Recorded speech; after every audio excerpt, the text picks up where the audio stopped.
For thousands of years, the earth has kept secrets buried deep beneath stone, sand, and sea. Golden masks, forgotten tombs, and strange artifacts that whisper of lost worlds. Tonight we'll journey into mysteries that history still cannot explain.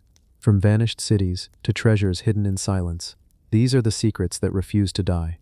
If you're ready to drift into wonder, stay close, and don't forget to subscribe, because the story is only just beginning. The Golden Man of Issyk. Beneath the rolling hills of southeastern Kazakhstan, where the steppe stretches endlessly beneath the pale blue sky, there lies a story that has waited more than 2,000 years to be told.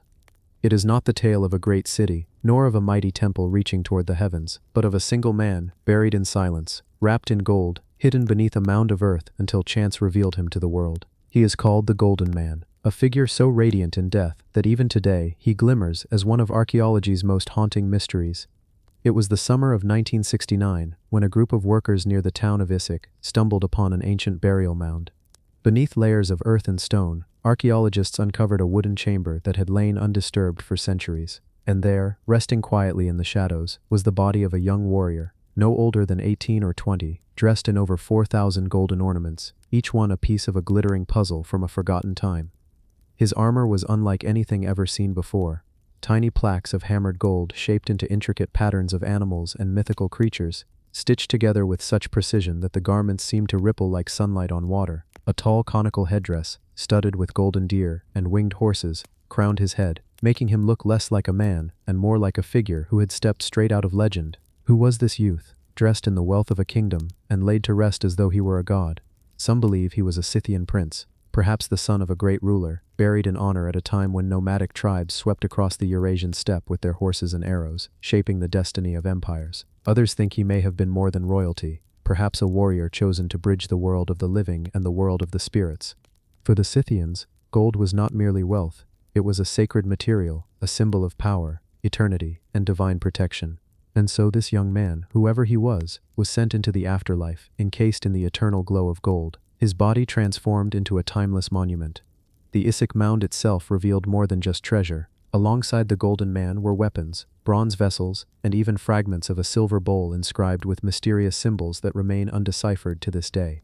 Were they words, a lost language, or perhaps a code meant only for the gods? No one can say for certain. And yet, in that silence, there lingers the sense that the young warrior carried with him not only the ornaments of his people, but also their secrets, their wisdom, and their dreams. Imagine the funeral itself, more than 2 millennia ago. A procession of warriors in furs and armor, the sound of hooves pounding the frozen ground, the air filled with the bitter smoke of burning sage. His family, his people, gathered around the great mound, watching as the youth was laid to rest, his golden headdress catching the last light of the sun. To them, he was not gone. He had simply crossed into another world, one where gold would protect him forever, one where the spirits of the steppe would guide his horse into eternity. And yet here we are today, standing at the edge of that silence, peering into a grave that still refuses to answer the deepest questions. Why was so much wealth given to someone so young? Why were his garments made with such astonishing craftsmanship, as though the greatest artisans of the age had labored only for him? And perhaps the greatest mystery of all, why was his story hidden for so long, only to emerge in our own time, when the world is again searching for meaning in its past? The Golden Man has become more than an archaeological wonder. He has become a symbol of Kazakhstan itself, a reminder that history is not only written in books and monuments but also in the quiet presence of a single person who carries the memory of an entire people. Statues of the Golden Man now stand in cities across the land, his tall headdress rising toward the sky, his figure watching silently over the steppe, just as he did more than 2,000 years ago. Yet for all that we see, for all that we admire, the truth of who he was remains veiled, as though he still belongs not to us, but to the earth that cradled him for so long. In the end, the Golden Man of Issyk is not simply a discovery, he is a riddle, a reminder that sometimes the past reveals just enough to stir our wonder but withholds the rest, leaving us restless, curious, and forever searching. And perhaps that is the gift of the Golden Man, not the gold itself, not the headdress or the armor, but the silence that keeps us listening, waiting, dreaming of the secrets still buried in the steppe. The Silver Scrolls of Kitef Hinnom. In the limestone hills just outside the ancient walls of Jerusalem, there lies a burial cave that once seemed no different from the countless others carved into the rock of this land. Time had hidden it well, its entrance nearly lost to the earth, its silence unbroken for centuries. And yet within that quiet tomb, archaeologists uncovered something so fragile, so impossibly delicate, that it has rewritten what we know of history. They are called the Silver Scrolls of Ketef-Hinnom, two tiny amulets made of rolled silver, etched with words so faint that the human eye can barely trace them. But those words, carved more than 2,600 years ago, are the oldest surviving fragments of biblical scripture ever found. It was the year 1979 when the discovery was made.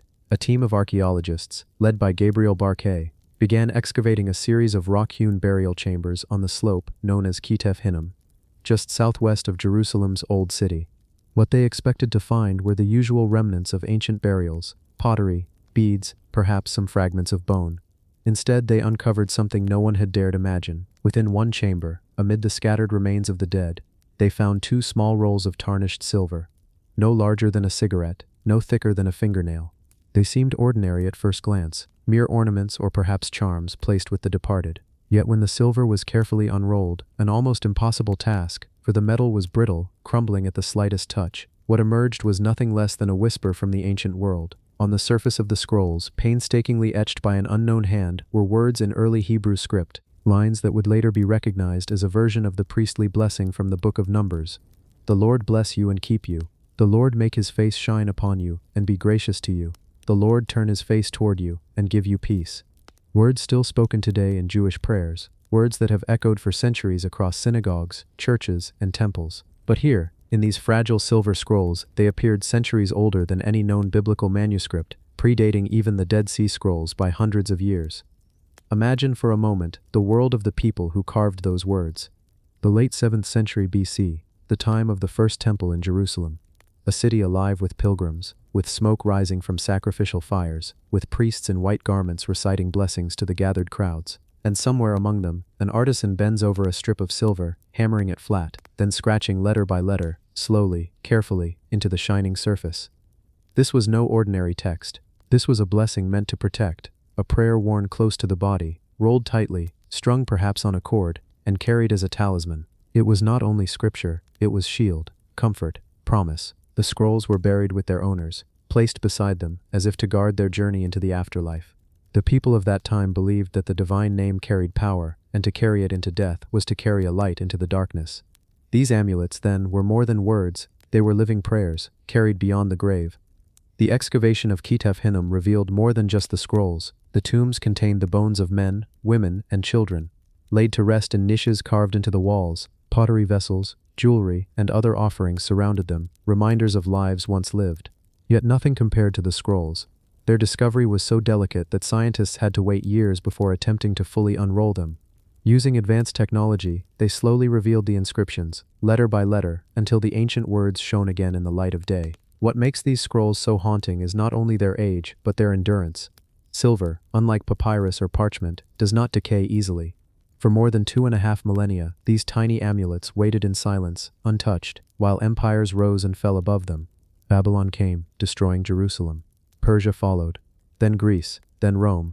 The world changed, faiths shifted, languages evolved, and yet, in the darkness of the tomb, the scrolls endured, their blessing unbroken, their prayer unforgotten. There is something almost poetic about it, that the oldest surviving words of the Bible are not written on great scrolls of parchment preserved in temples, but on two tiny strips of silver, hidden in a grave, carried by ordinary people who sought protection in life and in death. It reminds us that history is not always written by kings and empires, but by the quiet faith of individuals, by the small acts of devotion that outlast centuries. Today, the silver scrolls rest in a climate-controlled display at the Israel Museum in Jerusalem. Visitors peer at them through glass, astonished by their size, their fragility, their power. And yet, no matter how closely one looks, the mystery remains. Who wore them? What fears or hopes pressed upon their heart when they placed these amulets around their neck? Were they a priest, a merchant, a mother, a child? Did they believe the words would heal, or protect, or simply remind them that even in the darkest times the divine presence walked beside them? Perhaps we will never know. But what we do know is this: the silver scrolls of Ketef-Hinnom are not relics of a forgotten faith. They are living voices, carried across millennia, still speaking to us today. Their words are as soft as a whisper, as enduring as the stars, as steady as the stone hills in which they were hidden. They are proof that sometimes the smallest objects carry the greatest weight, and that even in death, a prayer can survive to bless the living. And so, as the shadows lengthen over Jerusalem, and the ancient stones glow with the last light of the sun, one can almost imagine those silver scrolls still whispering their blessing into the air, still shining quietly beneath the earth. still guarding secrets that time itself could not erase. The tomb of the Lady of Tao.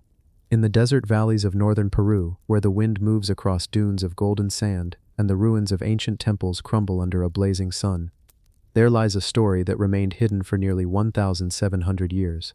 It is the story of a woman whose body was wrapped and buried with treasures, whose skin was marked with intricate tattoos, and whose power was unlike any other discovered in her world. She is called the Lady of Tao, and her tomb has become one of the most extraordinary archaeological discoveries in the Americas. The year was 2006 when Peruvian archaeologists began excavating a site known as El Brujo, the Wizard, a massive ceremonial complex built by the Moche civilization. Rising near the Pacific coast, the site had long been known for its towering adobe pyramids, decorated with murals of warriors, rituals, and gods. For centuries the desert had preserved these walls, hiding secrets beneath the layers of sand. And it was here, beneath the Huaca Tao Viejo pyramid, that the Lady of Tao was found. Inside a chamber sealed by bricks of clay, the archaeologists uncovered a bundle of cotton and textiles. Slowly, carefully, they removed the wrappings. Layer after layer revealed golden ornaments, copper diadems, and elaborate jewelry. And then, at the heart of it all, the preserved body of a woman. She was young, perhaps in her 20s when she died, but her burial was unlike anything seen before, for she had been laid to rest with the symbols of power, weapons, crowns, and treasures that had always been thought reserved for Moche rulers and warriors, always men. Yet here, it was a woman. Her body told its own story. Her arms, still visible after more than a millennium, were covered in tattoos. They were not simple decorations. They were intricate designs, snakes, spiders, jaguars, and supernatural figures, inked in deep black, crawling across her skin as if alive. These symbols were sacred, representing fertility, life, death, and divine power. They suggested she was not only a ruler, but a priestess, a woman believed to command spiritual authority, to bridge the human and the divine. The tattoos of the Lady of Tao astonished the world. The Moche people had left behind countless murals and ceramics depicting rituals, but never before had archaeologists seen the living canvas of those symbols preserved on human skin. Her tattoos gave her an identity, a voice across time. They spoke of her role as a healer, a shaman, a leader who carried the weight of her people's faith. The artifacts buried with her only deepened the mystery. Spears, ceremonial clubs, and war regalia surrounded her body. A crown of copper, inlaid with turquoise, rested near her head. Her presence challenged long-held assumptions that power in Moche society was entirely male. Here was proof that women could rise to the highest positions of authority, commanding armies, leading ceremonies, and shaping the destiny of a civilization. Imagine the life she might have lived. A valley surrounded by dry mountains, where rivers carved green oases into the desert. The Moche thrived here, building temples, crafting exquisite pottery, and practicing rituals that combined blood, sacrifice, and fertility. At the center of it all stood the Lady of Tao. She may have walked across the plazas of El Brujo, the people bowing as she passed, her skin marked with sacred tattoos, her presence a living symbol of power. She might have presided over rituals, standing before painted walls that depicted warriors and gods, raising her hands to the sky as the drums echoed across the pyramid. But death came early. Perhaps she died in childbirth, as so many young women did. Perhaps illness claimed her. Whatever the cause, her people honored her in a way reserved for the greatest of leaders. They buried her with treasures, encased her in wrappings, and sealed her tomb in the pyramid's walls, as if to keep her close to the gods. For centuries, the desert preserved her. The dry air, the sealed chamber, and the protective wrappings turned her into a time capsule of the Moche world. When her tomb was opened, her body seemed almost alive, her skin still bearing the tattoos, her hair still dark, her presence still commanding. The discovery of the Lady of Tao has transformed our understanding of ancient Peru. She was not the first woman buried with honor, but she was the first to reveal the scale of female power in Moche culture. She became a symbol of balance, the idea that authority was not bound only to men, but shared by those chosen by the gods. Today her mummy rests in a specially designed museum near El Brujo, displayed in glass that protects her from time, yet allows visitors to look upon her face. Thousands travel to see her, to stand before her, and to feel the weight of her presence. Her tattoos, though faded, still draw the eye, still stir the imagination. And her story whispers of a civilization where women could rule as priestesses, warriors, and queens. But the Lady of Tao still keeps her secrets. Who exactly was she? How did she rise to such power? What did her people believe she could do in life, and in death? Archaeologists can only guess. The murals of El Brujo show women in rituals, but never name them. The pottery reveals gods and myths, but not the details of her rule. And so she remains a mystery, a voice half heard, a story half told. Yet perhaps that is her true gift. That even in silence she speaks, that even across centuries, her presence commands respect. The Lady of Se reminds us that history is never simple, never one-sided, that beneath the sands of time lie stories waiting to be told, stories of women whose power was hidden but not forgotten. As the desert wind whispers across the ruins of El Brujo and the ocean tides crash on the nearby coast, her spirit seems to linger. A young woman covered in sacred tattoos, crowned with copper and gold, resting in the heart of a pyramid. A ruler, a priestess, a mystery that time could not erase. And so, the Lady of Se continues her silent reign, not over the Moche alone, but over all who stand before her tomb, all who gaze upon her face, all who hear her story. She is proof that power transcends time, that memory survives death, and that in the quiet of the desert, even a single woman can command the echo of eternity. The Archelochori axe, in the rolling hills of Crete, where olive groves stretch into the horizon and the wind hums through valleys carved by time, lies a small cave near the village of Archelochori. To the casual eye, it looks ordinary, just another hollow in the rugged Cretan landscape. But inside, archaeologists stumbled upon a relic so mysterious, so charged with questions, that it continues to puzzle scholars and stir imaginations to this day. This is the story of the Archelochori axe, a bronze object marked with strange signs that whisper of forgotten languages and lost rituals. The discovery came in the early 20th century, during excavations that sought to uncover the hidden layers of Crete's ancient past.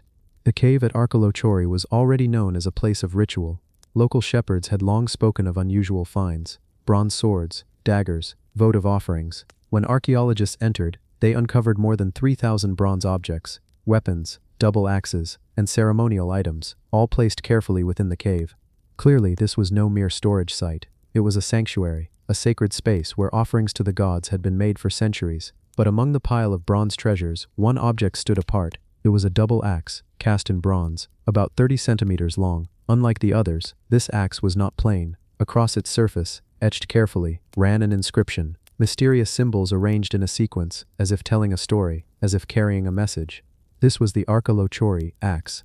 The double axe itself already carried deep meaning. In Minoan culture, which flourished on Crete thousands of years ago, the labris, or double axe, was more than a weapon.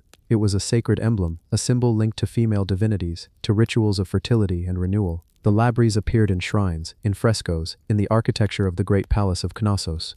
It was an icon that connected people to their gods, a bridge between the human and the divine. To find one inscribed with writing was extraordinary.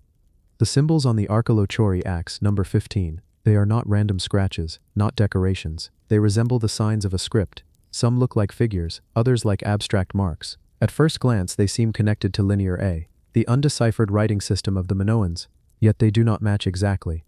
Some scholars believe the inscription is a variant, a local version of Linear A. Others think it may not be writing at all, but magical symbols, a coded prayer, or even a ritual charm. The mystery deepens when one compares the Archelochori axe to the famous Phaistos disc, another artifact from Crete covered in undeciphered signs. Could the two be connected? Do they represent a lost script, a language that vanished before history began to record it? If so, then the Archelochori axe might be a key that has yet to unlock its door. Imagine the axe in its original setting, a dark cave, lit by flickering torches. Priests or priestesses gathered before an altar, offering bronze weapons to the earth, to the gods. The double axe gleaming in the firelight, lifted high in ritual, its symbols catching the glow. Perhaps words were spoken, chants repeated, as the axe was lowered into the sacred chamber. It was never meant for battle. It was a voice, cast in bronze, speaking to powers unseen. What do the symbols say? That is the question that lingers. Without a translation, we can only guess. Perhaps it is a dedication to the goddess, protector of Crete. Perhaps it is a name, the identity of the one who gave the offering. Or perhaps it is a spell, a binding of words into metal, meant to endure long after voices faded. The axe also forces us to reconsider the role of writing in Minoan society. For decades, archaeologists debated whether the Minoans were a peaceful people, devoted to art, religion, and trade. But the Archelochori cave was full of weapons, bronze swords, spearheads, and axes.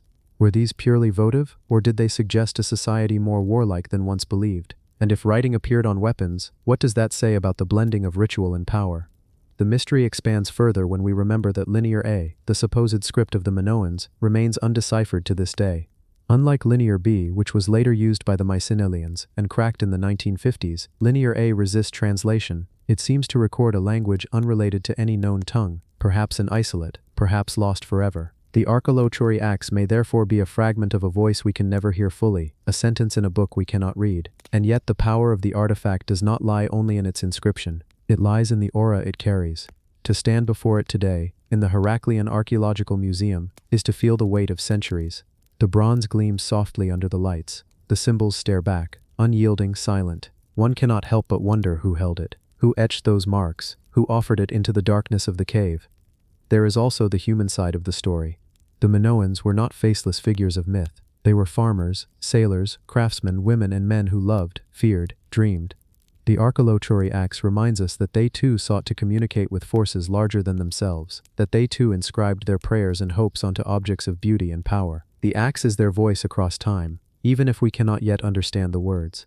As the narration drifts into silence, let us imagine the cave once more. The air heavy with smoke, the echo of chants, the glitter of bronze piled high. And there, in the center, the double axe, etched with symbols, waiting to be found again, waiting for us to read what has remained unreadable. The archaeology axe is not just an artifact, it is a question carved in bronze, a reminder that even in an age of satellites and supercomputers, mysteries endure. It is a symbol of humility before the unknown, and a call to listen, truly listen to the voices of the past. And so, the axe rests. Silent, patient, timeless. Its symbols remain unbroken, its message unread. But in its silence lies its power, for it teaches us that not all mysteries are meant to be solved quickly. Some are meant to linger, to stir curiosity, to remind us that history is a labyrinth, and we are still learning how to walk its paths. The Lycurgus cup. In the quiet halls of the British Museum, under soft light, rests an object so rare, so strange, that it feels almost alive. To the casual visitor, it looks like a Roman glass cup, delicate, beautiful, and old. But to those who pause, who look closely, the Lycurgus cup reveals its secret. It changes before your very eyes. Hold it up to the light, and the glass glows a soft green. Shine a light through it, and suddenly it burns a deep blood red. One vessel, two faces. A transformation so mesmerizing that it has puzzled and enchanted scientists, historians and storytellers alike for centuries. This is the Lycurgus cup, a treasure of late Roman artistry, and perhaps one of the most mysterious objects ever created in antiquity. The cup itself is not large, just over 16 centimeters tall, carefully shaped, with figures in high relief carved into its surface. But its true wonder lies not in its size, nor even in its design, but in the way it plays with light, a property we call dichroism. Imagine a material that shifts color depending on how light strikes it. Imagine glass that glows green one moment, and then with a flicker of flame or a shaft of sun, bursts into red as though filled with liquid fire. How did Roman craftsmen, nearly 1,700 years ago, create such a thing, and what did it mean to them? The scene carved into the cup is as intriguing as the material itself. It tells the story of King Lycurgus of Thrace, a man from Greek mythology known for his defiance of the god Dionysus. Lycurgus, consumed by anger and arrogance, raised his axe against the followers of the god of wine and ecstasy. But his defiance was short-lived. Dionysus and his retinue ensnared him in vines, trapping him in madness. The cup shows this moment of downfall, Lycurgus entangled, his limbs bound, his face contorted in rage and fear. Around him spirits, satyrs, and Dionysus himself complete the scene. It is not a tale of victory, but of warning. The Lycurgus cup was, in this sense, more than a vessel. It was a story told in glass, a reminder of hubris punished, of divine order prevailing over human pride. But when the cup is lit from behind, when its green becomes red, the tale takes on a darker, more visceral meaning. It is as though the blood of Lycurgus himself fills the cup, as if the glass drinks his fate, and glows with his downfall. Scientists today know why this happens. The glass is not ordinary. It contains tiny particles of gold and silver, ground so fine that they measure less than 1,000th the width of a human hair. Suspended in the glass, these nanoparticles interact with light in strange ways, scattering it, absorbing it, transforming it. The result is the phenomenon we now call dichroism. But here is the real mystery. Roman craftsmen could not have known the science. They could not have measured particles so small, nor calculated how light would behave at such a scale, and yet they achieved it. How? Was it by accident? Through generations of experimentation? Or did they hold a knowledge we have lost, a craft that slipped away with time? Some say the Lycurgus cup is evidence of an ancient form of nanotechnology, a phrase that feels almost impossible, and yet the evidence glows before us. No other ancient artifact displays this effect so vividly. In fact, the Lycurgus cup is unique. Other Roman glassmakers created shimmering vessels, yes, but none with this precise interplay of color, none with this deep transformation. It is as if the knowledge existed only once, was used only here, and then was lost forever. The cup itself may have been used in banquets, perhaps held up in torchlight while wine glowed red within. Imagine a Roman aristocrat reclining on cushions, guests gathered in hushed awe as the vessel shifted shades before their eyes. To them it must have seemed like magic, like divine power contained in an object. Perhaps it was even used in sacred rituals tied to the myth it depicts, a vessel not for mere drinking, but for storytelling, for performance, for invoking fear and reverence. The Lycurgus cup also carries another kind of story. It is a reminder of fragility. The object has survived almost 2 millennia, through wars, through collapse, through the silence of forgotten centuries. Its glass, so delicate, still holds its secret, and yet it could shatter in an instant. To stand before it is to feel both the weight of history and the vulnerability of time. When we look at the cup today, under museum lights, we see more than just an artifact. We see a bridge between ancient artisans and modern scientists, between myth and material, between light and shadow. We see a question that has no easy answer. How did they do it? And why has no one done it again? Some believe that the Lycurgus cup may not have been the only one of its kind, that other dichroic vessels once existed, now broken, melted, lost. If that is true, then the cup we see today is the sole survivor of a forgotten tradition, a single spark from a fire long extinguished. Others wonder if the cup was experimental, a one-time discovery, an accident never repeated. If so, it is even more precious, for it holds not only beauty, but mystery, a glimpse of knowledge that vanished as quickly as it appeared. There is something deeply human in this, for we too often stumble upon greatness by accident. We too create wonders we cannot explain, lose them, and search for them again. The Lycurgus cup reminds us that history is not a steady climb, but a labyrinth of moments, brilliance flaring, fading, waiting to be rediscovered. Close your eyes and picture it. The banquet hall glowing with firelight, the laughter of Romans, the chanting of poets, the music of lyres. A servant lifts the cup, the guests lean forward, the glass shifts from green to red, like leaves turning in autumn, like sunrise spilling over the horizon, like blood flowing through veins. A silence falls. For a moment the world holds its breath, and then, as now, the mystery remains. The Lycurgus cup is not just Roman glass. It is a poem written in light, a riddle cast in fire and metal, a memory of a time when myth and science walked hand in hand. To look upon it is to feel wonder, the kind that slows the heart, softens the breath, and makes us remember that not everything needs to be solved. Some things exist to be seen, to be held in silence, to be marveled at. And so the cup sits, quiet in its glass case, waiting, still changing, still glowing, still whispering its story. A vessel of myth, of blood, of mystery. The Lycurgus cup, forever green, forever red, forever unknown. The dead city of Akrotiri. Beneath the blazing sun of the Aegean Sea, on the island we know today as Santorini, lies a city frozen in time. A city that once bustled with voices, markets, footsteps echoing against paved streets, and walls painted with colors as vivid as the dawn. A city where merchants traded, sailors returned from voyages, and children ran through winding alleys.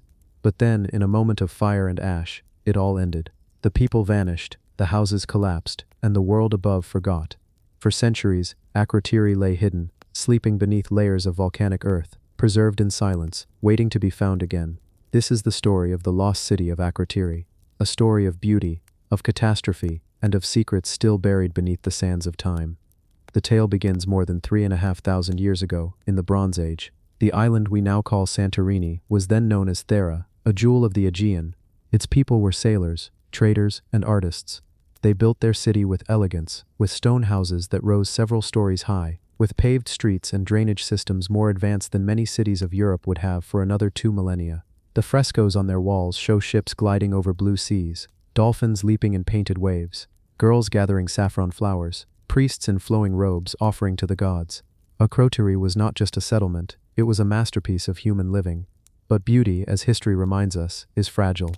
Sometime around the middle of the 17th century BC, the ground trembled, the island shook, the sky darkened, the volcano at the heart of Thera erupted with a force so vast that its echo was felt across the ancient world.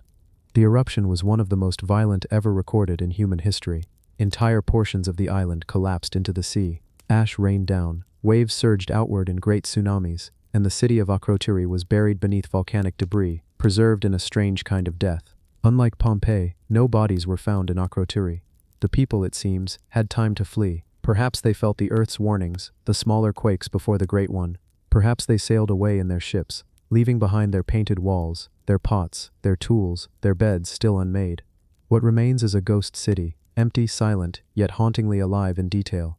Walking through Akrotiri today is like stepping into a dream. The buildings still stand, their staircases leading nowhere, their rooms frozen in midlife. On the walls, the frescoes glow as if freshly painted. Swallows dart across skies, lilies bloom in crimson, fishermen return with their catch. It is as if the artists finished their work only yesterday, and yet, the people are gone, their voices lost, their fate unknown. Did they survive? Did they settle elsewhere? Or were they swallowed by the sea, their ships overtaken by waves in the chaos that followed? Some scholars believe Akrotiri was more than just a city. They see in its advanced systems, its art, and its sudden disappearance, the seed of a much larger legend, the story of Atlantis. Plato, writing centuries later, spoke of a mighty civilization that vanished in a single day and night of misfortune. Could it be that Akrotiri, with its flourishing culture and its destruction by fire and sea, gave birth to this tale? Perhaps Atlantis is not a myth at all, but a memory of Thera, retold across generations until fact and story blurred. The frescoes of Akrotiri speak in whispers. Look closely and you see not only beauty, but knowledge. In one room, a great procession of ships sails across painted waves, suggesting not just local fishing but vast networks of trade, perhaps reaching as far as Egypt and the Near East. In another, women gather saffron, an herb used for medicine, hinting at a society that valued healing and ritual. The colors are striking: reds, yellows, blues, pigments drawn from minerals, plants, and the sea itself. Through them we glimpse a people who loved life, who celebrated the natural world, who lived close to both land and ocean. And yet, what haunts the ruins most is the silence. Streets that once rang with life, now echo only with the footsteps of visitors.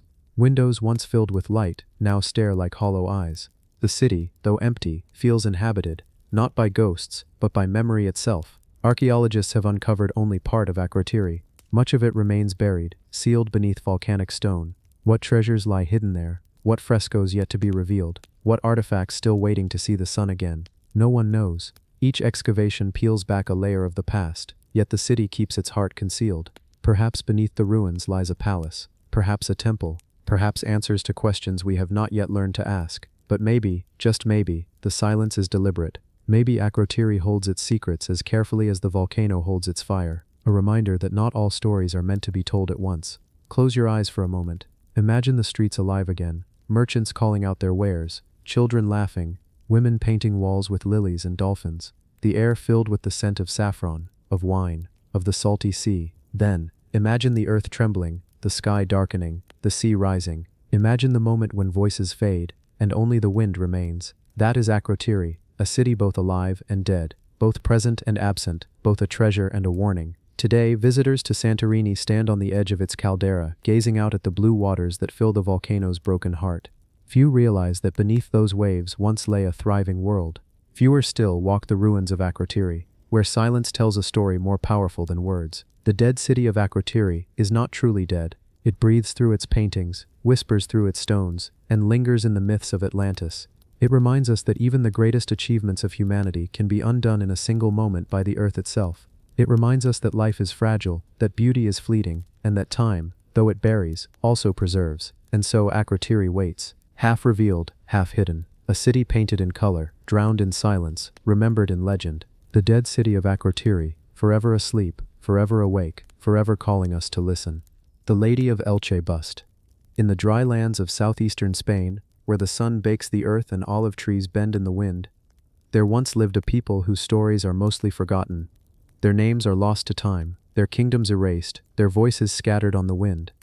But in one extraordinary moment, in the late 19th century, the earth gave back a fragment of their world, a face, carved in stone, with eyes that look out across centuries, a woman of elegance, of mystery, and of silence. She is known to us today as the Lady of Elche. Imagine it. The year was 1897. In a field near the town of Elche, a farm boy turned his spade into the soil. He was not searching for history. He was tending the land, as generations had before him. And yet, his spade struck something hard. Beneath the dirt lay the face of a woman, delicate and calm, her features carved with such precision that it felt as though she had only just fallen asleep. Her headdress rose like wings around her face, her ornaments heavy, her lips slightly parted. The Lady of Elche had returned to the light of day after 2,000 years in darkness. But who was she? The bust is carved in limestone, standing at about half a meter tall, but it is not the size that captures you. It is the presence. Her eyes are hollow yet deep, staring past us, past time itself. Around her face sits an elaborate headdress, with two great discs like wheels on either side, and layers of finely detailed ornaments cascading down her chest. Scholars see in her features the influence of many worlds, the stylized beauty of the Iberians, the craft of the Phoenicians, the solemnity of the Greeks. She is not just one culture, she is the meeting place of many, the Iberian Peninsula caught between the great powers of the ancient Mediterranean. And yet, the questions begin, as soon as you look into her eyes. Was she a goddess, worshipped in temples with incense and song? Was she a queen, remembered in stone so that her presence would never fade? Or was she a mortal woman, honored after death, her likeness carved to guard her journey into the afterlife? Some believe the bust was once part of a full statue. If so, where is the rest of her body? Was it broken, lost, buried elsewhere? Others notice a hollow space in the back of the bust, suggesting it may have been a funerary urn, holding ashes of the dead. If that is true, then perhaps the Lady of Elche is both face and tomb, a portrait and a vessel of life cut short. The Iberians, whose culture flourished in Spain long before the Romans arrived, remain mysterious to us. We know fragments, their art, their weapons, their pottery. We know they worshipped many gods, blending traditions of the peoples who sailed into their ports. We know they fought fiercely and traded widely, and that their lands were fertile with ideas as much as with crops. But their language is still not fully understood, their stories half silenced by time. And so the Lady of Elche stands as one of the clearest voices left to us. Yet she does not speak, she only gazes. Picture her, 2,000 years ago, shining in a temple, lit by oil lamps as priests whispered prayers in words we can no longer read. Picture her, resting in the quiet of a tomb, guarding the ashes of one who lived and died in that forgotten world. Picture her as a symbol of power, perhaps worn in memory of a great queen, or a goddess who gave life and took it away. Every theory adds to her mystery, yet none explain her silence. The Lady of Elche has traveled far since her discovery. Soon after she was unearthed, she was taken to France, to the Louvre, where scholars marveled at her, and debates raged about her origin.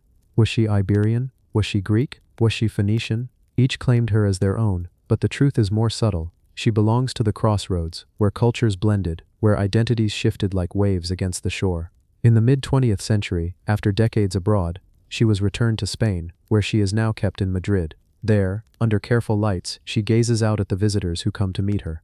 Thousands of faces look into hers each year, but she remains calm, untouchable, unreadable, and still, the mystery lingers.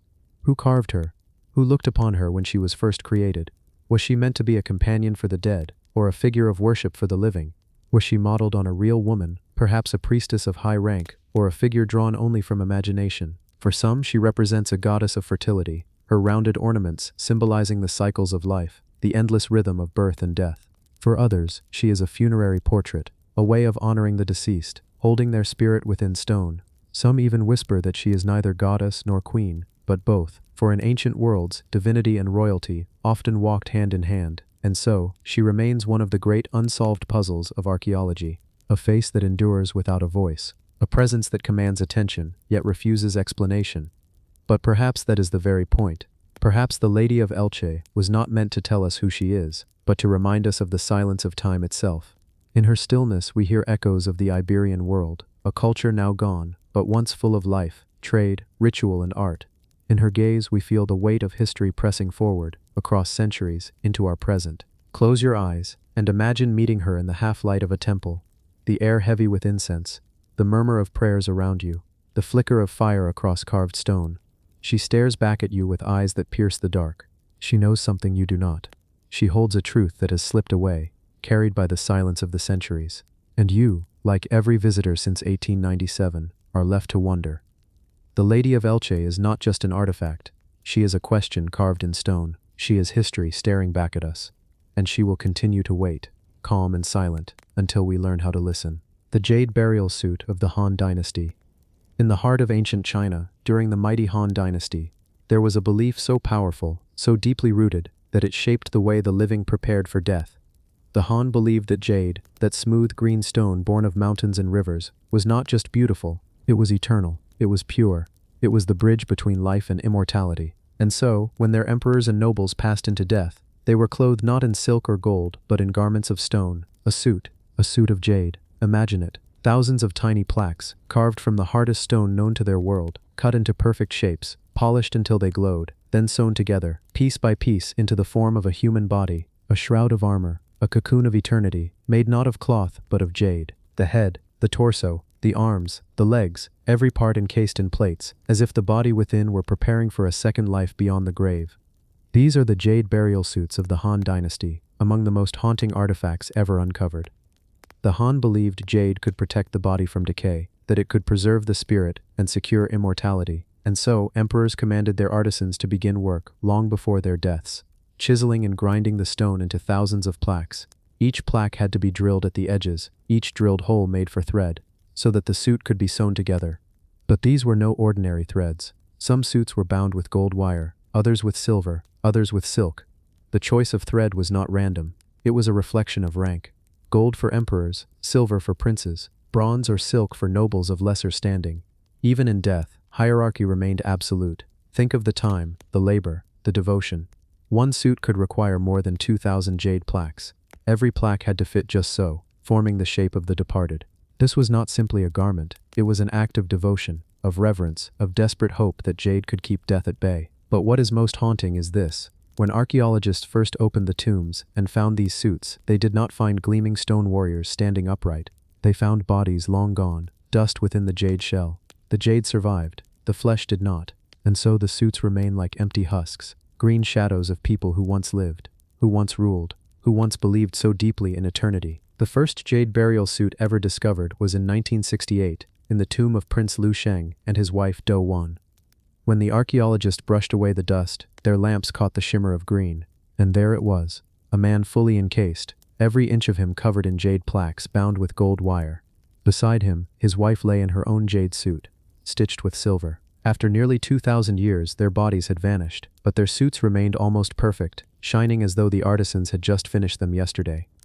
The discovery shocked the world. Until that moment, such suits were thought to be only legend, mentioned in ancient texts, dismissed by some as impossible. How could anyone create a suit of stone? How could brittle jade be carved so thin, so precise, and then assembled with such artistry? But there they were, undeniable, resting in silence beneath the earth, proof of both human devotion and human ingenuity. The symbolism of jade runs deep in Chinese culture. To the ancients, jade was not just a mineral, it was virtue itself. It was purity, courage, wisdom, and compassion. It was heaven solidified in stone. To be wrapped in jade was to be embraced by eternity, to be carried safely into the realm of the ancestors. The Han dynasty, in their pursuit of immortality, even experimented with elixirs, potions, and alchemical dreams. But it was jade, cool and silent, that they trusted most. And yet, jade did not give them what they hoped. Their bodies still turned to dust. Their souls perhaps went on to the afterlife. But the jade suits remained, empty, hollow, waiting for us to find them. And when we do, we feel both awe and sadness. Awe at the craftsmanship, the belief, the dedication. Sadness at the futility of their struggle. For all their power, all their wealth, the emperors could not escape time. The jade preserved their image, but not their flesh. Still, the suits endure as some of the most extraordinary artifacts in the world. Each one is unique. Some glow a deep green, others a lighter shade, veined with white. Some are nearly intact, others fragmented, but all tell the same story of human hands working endlessly to cheat death, to turn stone into a second skin, to wrap their rulers in eternity. Close your eyes and picture it. A dark tomb, sealed for centuries. Torches flicker as archaeologists step inside. At first, nothing but dust and silence. Then a glimmer, a shimmer, a flash of green. A figure lies before them, motionless, encased in stone like a chrysalis. It is not frightening, but serene, like a statue resting in the earth. You feel the presence of someone who believed they would never truly die, someone who trusted that jade would hold them forever. The jade burial suit is not just an artifact, it is a message from the Han dynasty. It says, "We feared death, just as you do. We dreamed of eternity, just as you do. We used the finest tools, the hardest stones, the purest symbols to hold on to life. And though we failed, we left behind something beautiful, something eternal, something that would speak for us when our voices were gone. And that is why, even today, the jade suits stir something deep in us. They remind us that no matter how great a civilization, no matter how mighty an empire, the same truth waits at the end of all journeys. But they also remind us of the human desire to transcend, to find ways to endure, to turn even death into a work of art. The Han emperors may not have achieved immortality, but in another sense they did. For as long as their jade suits endure, we will remember them, we will wonder about them, and in that wondering, in that silence, they live on. The tomb of the Red Queen. Deep within the humid jungles of Chiapas, Mexico, lies a city carved in stone. A city that whispers of gods, kings, and forgotten dreams. This city is Palenque, one of the most mysterious jewels of the Maya civilization. For centuries, its temples stood silent, covered by vines, hidden from the outside world. But in 1994, inside one of those temples, archaeologists made a discovery so haunting, so breathtaking, that it still lingers in the imagination today. They found her, a woman cloaked in crimson, resting in silence for more than 1,000 years. She is known only as the Red Queen. The discovery began in a structure called the Temple of the Inscription's Neighbor, Temple 13. For decades, this pyramid was overlooked. The focus had always been on the tomb of the great ruler Pakal, whose massive stone sarcophagus had already revealed wonders. But when archaeologists descended deeper into Temple 13, cutting through stone passageways and dusty chambers, they uncovered another burial, untouched, undisturbed, and waiting. As the final stones were removed, the air inside the tomb, sealed for over 1,300 years, rushed out like the breath of another world. And there, resting in a great stone sarcophagus, was the skeleton of a woman. But what startled the team most was the color. The entire chamber, the bones, the sarcophagus, even the walls and floor, was coated in a thick layer of bright red cinnabar dust. The red pigment clung to everything, staining the scene like frozen fire. That is why she became known as the Red Queen. But who was she? Why was she buried with such splendor? And why in red? The tomb revealed treasures alongside her remains: jade beads, pearl ornaments, seashells, bone needles, and delicate pieces of jewelry that once adorned her body. Her teeth had jade inlays, a sign of high nobility. 2 young individuals thought to be attendants or sacrifices were also buried near her, a somber reminder of Maya rituals of death. The richness of the burial suggested she was no ordinary woman. She was someone of immense importance. For years, archaeologists debated her identity. Some believed she was Pakal's wife, Lady Tsakbu Aja, the queen consort of Palenque. Others argued she might have been his mother, Lady Zakkuk, who played a key role in securing Pakal's throne. Whoever she was, her presence in Temple 13 meant she belonged to the royal bloodline, perhaps even a matriarch who shaped the destiny of Palenque. The cinnabar, that deep, dangerous red mineral made of mercury sulfide, was more than decoration. To the Maya, red was the color of blood, of life, of death, of rebirth. Covering the queen in red was a ritual act, a way of surrounding her with the essence of eternal life. Yet cinnabar is also toxic. Those who prepared her body, those who laid the powder across her bones, may have poisoned themselves in the process.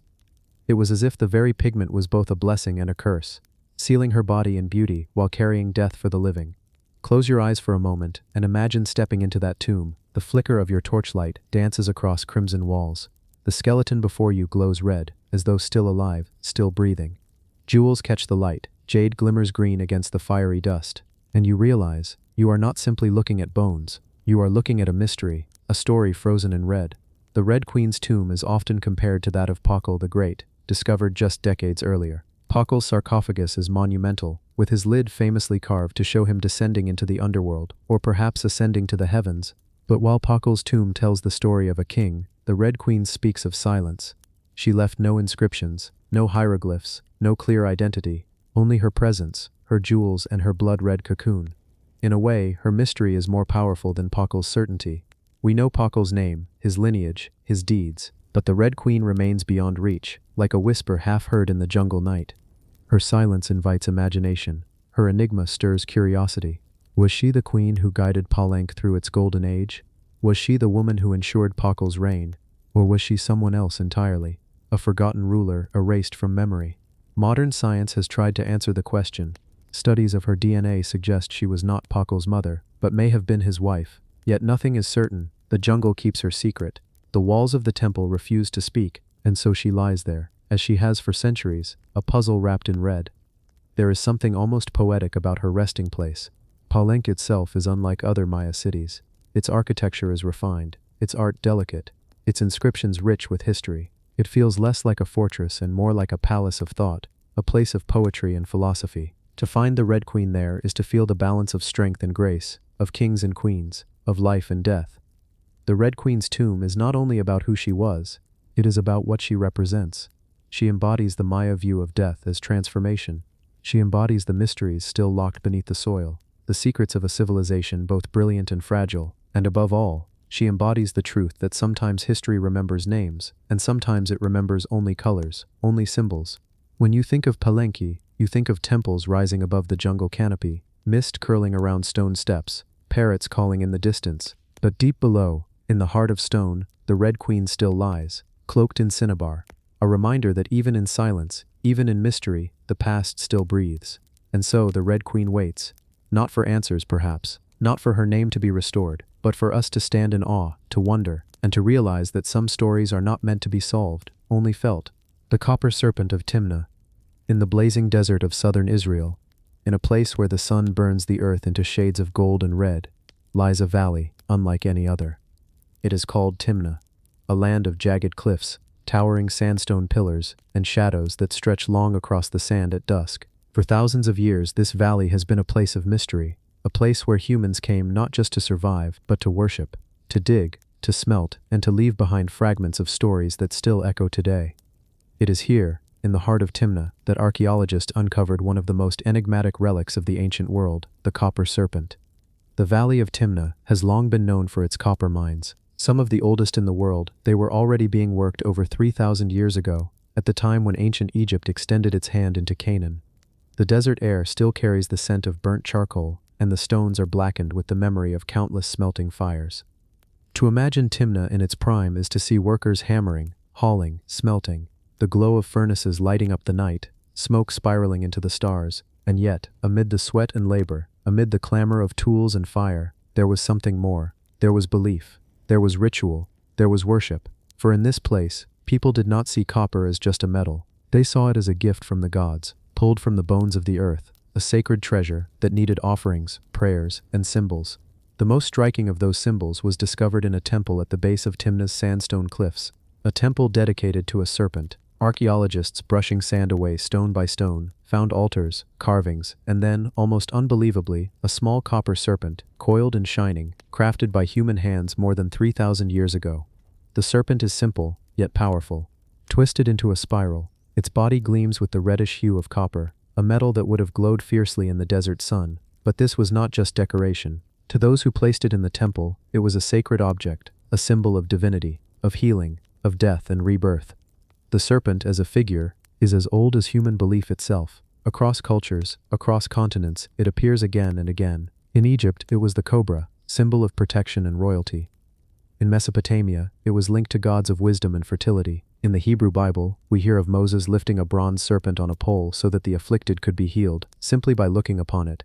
And here, in Timna, in the burning silence of the desert, we find yet another echo of that ancient image, a copper serpent waiting for the faithful. Imagine the scene for a moment, the valley at dusk, the sandstone cliffs glowing red as the sun dips low, the air still heavy with the smell of smelting. A group of worshippers gather before a small altar. On it rests the copper serpent, gleaming with the last rays of light. Prayers are whispered, offerings of food, of incense, perhaps of animal sacrifice, are laid before the figure, and in the shadows the serpent becomes more than copper. It becomes alive. It becomes the mediator between human and divine. But what was this serpent meant to represent? Was it a local deity of the desert tribes who worked these mines? Was it an imported symbol, brought here by Egyptian overseers or Canaanite craftsmen? Or was it something older still, a memory of beliefs carried through centuries of migration and survival? The temple at Timna has revealed clues, but not answers. We know that Egyptians once controlled these mines. We know that Midianites, the desert tribes, later took over and left offerings of their own. And we know that serpents appear in their mythology too. Some scholars believe the copper serpent was linked to the Midianite god, perhaps even the same serpent later remembered in the biblical tale of Moses and the bronze serpent in the wilderness. Could the Timna serpent be a physical echo of that very story? The mystery deepens when we consider its material. Copper itself was sacred. It was pulled from the mountains with immense effort, smelted with knowledge that was almost alchemical. To turn stone into metal was to perform magic, and to then shape that metal into the form of a serpent, a creature feared, revered, and mysterious, was to create something that straddled the line between earth and spirit. The serpent's presence in Timna also reminds us of the desert itself, harsh, unforgiving, and yet strangely eternal. For the desert is a place of survival, of confrontation with the self, of visions. Those who lived here would have seen snakes often, slithering across the sand, striking suddenly, carrying venom and death, yet also shedding their skins, appearing reborn. It is no wonder they chose the serpent as their sacred sign. It embodied both danger and renewal, death and life. Today, the copper serpent of Timna rests not in the desert, but in a museum, carefully preserved. Yet the temple where it was found still stands in the valley, its stones silent under the burning sun. Visitors who walk there can almost feel the presence of those who came before, miners, priests, wanderers, all drawn to this place where copper, serpent, and desert met in a strange and sacred harmony. The Red Queen of Palenque, whose bones were covered in cinnabar, reminded us of life and death in crimson. The copper serpent of Timna, twisted and shining, reminds us of survival in bronze. Two colors, two symbols, two echoes of humanity's endless attempt to make sense of the world. Close your eyes for a moment. Picture that small serpent glowing in the firelight, held in the hand of a priest in the desert night. Picture the stars wheeling above the sandstone cliffs as chants rise into the air. Picture the miners, exhausted and broken, offering a prayer to the serpent before returning to their work. And realize, for them it was never just a piece of copper. It was protection. It was healing. It was hope. The copper serpent of Timna is more than an artifact. It is a symbol of how deeply belief runs through human history. We may not know exactly what it meant to those who made it, but we feel it still. We feel the weight of mystery. We feel the rhythm of ancient lives. And we feel the quiet truth that even in the harshest places, humans always carried their gods with them, even if those gods took the form of a serpent made of copper. The forgotten temples of Gunung Kawi. Deep in the lush valleys of Bali, where the sound of flowing water mixes with the songs of birds, and the air carries the heavy perfume of tropical flowers, there lies a place of stone and silence, a place where human hands carved the very face of a mountain into a sacred memory. This place is Gunung Kawi, the forgotten temples, cut into the cliffs, standing as eternal guardians of Bali's ancient past. The journey to Gunung Kawi begins with a descent. Stone steps lead down through rice terraces, each field glowing green under the sun, the stalks swaying gently in the breeze. The path narrows, winding through the forest, until the sound of water becomes stronger. At the bottom a river flows, the Pakirisan, sacred to the Balinese, believed to hold spiritual power, and there, carved into the cliffs on either side, rise the monuments of Gunung Kawi. 10 giant shrines stand in silence, each one cut directly into the stone walls of the valley. They are called Kandi, memorials to kings and queens of a dynasty long gone. Each shrine towers more than 7 meters high, its surface etched with careful detail, as if the cliff itself had been turned into a temple by invisible hands. Time has worn their edges, moss clings to the stone, and vines snake across the carvings, yet they remain, solemn, eternal, as if waiting for someone to remember their story. Who built Gunung Kawi? The stones whisper of Bali's ancient kings, of the Warmadua dynasty in the 11th century. Tradition says the shrines were dedicated to King Anak Wungsu and his royal family. One side of the river, it is said, holds monuments for the king's consorts, the other for the king himself and his sons. But whether these tales are truth or legend, the stone does not tell us. It only holds the silence of centuries. Close your eyes and imagine the sound of chisels striking rock.